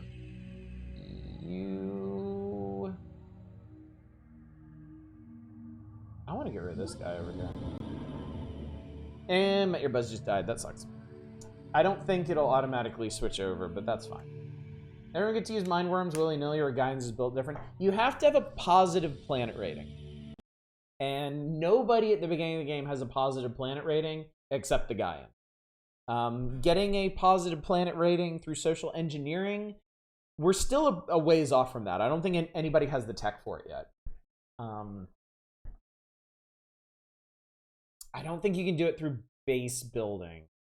Spoiler alert, eventually you can grow your own mind worms, but that's way down the line too. And now Yang's working on the merchant exchange. Great. Oh my god, Santiago built an ocean fleet. She's bombing fallow time.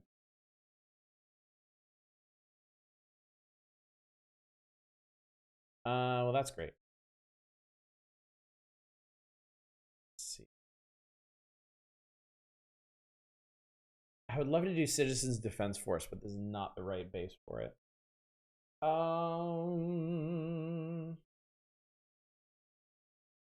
guess we'll start a network node here. Oh, this base is just being dumb, really. Yeah, Citizens Defense Force is like the next tier of secret project. It costs significantly more than stuff like the Merchant Exchange. Yeah, we'll do network node for now. Okay, well, we can get rid of this thing.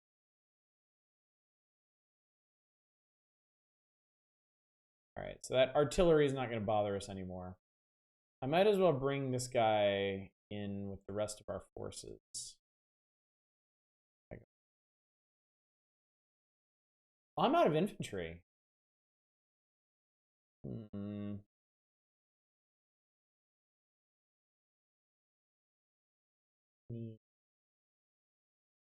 wait. Before I do that. Let's see what's over.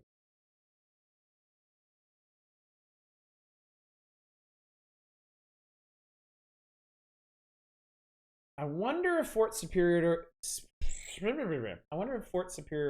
is their last holdout. Honestly, here.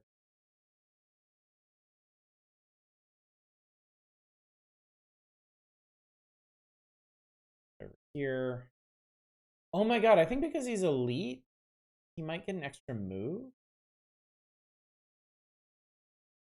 It does look weird, doesn't it? Yeah, there's probably another base, but they'll find it.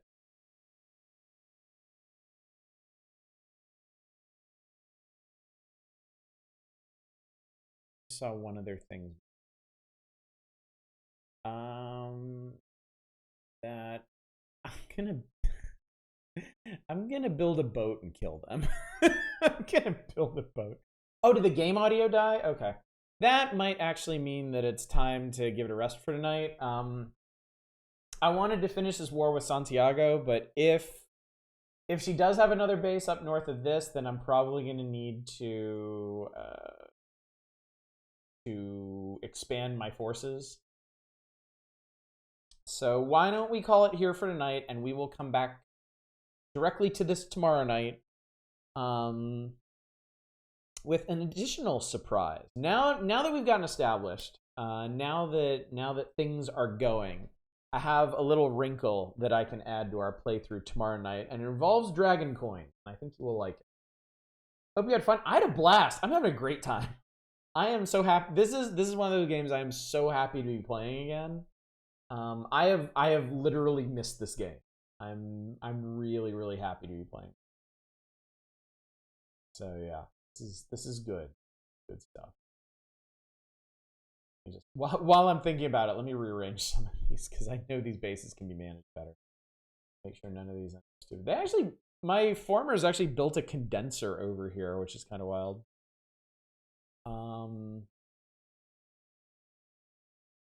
All of that looks okay.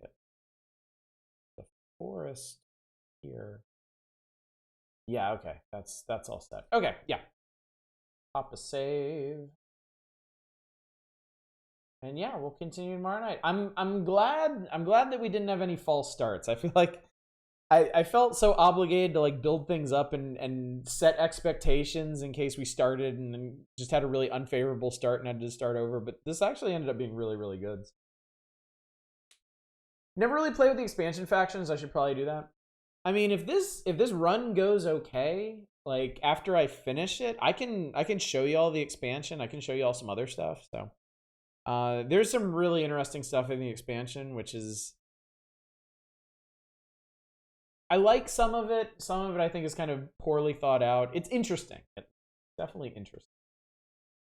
And it's pretty cool. It's neat seeing the game played since I didn't understand it.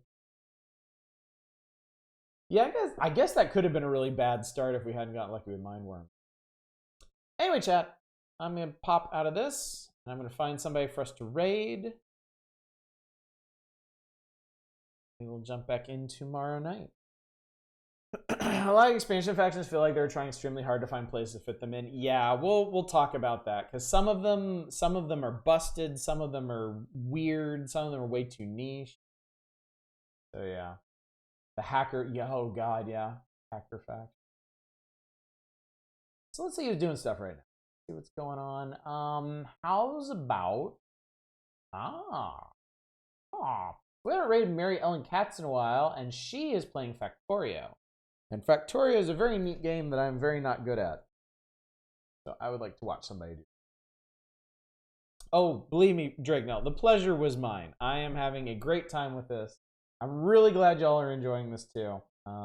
It kind of works for everybody. Happy about that. So anyway, gang, thank you so much for coming out tonight. Thank you for sitting with me while I rambled my way through some Alpha Centauri. And guess what? I'm doing more of it tomorrow, so hopefully you'll drop by for that, huh? Watch us roll over the rest of the Spartans and probably pick a fight with the Hive. I feel like there's going to be no peace on this continent until it's just the Gaians, but we'll see. We'll see. But yeah, thanks again for coming out. Hopefully I will see you tomorrow night for more Alpha Centauri. But until then, as always, y'all take care. Bye, everybody.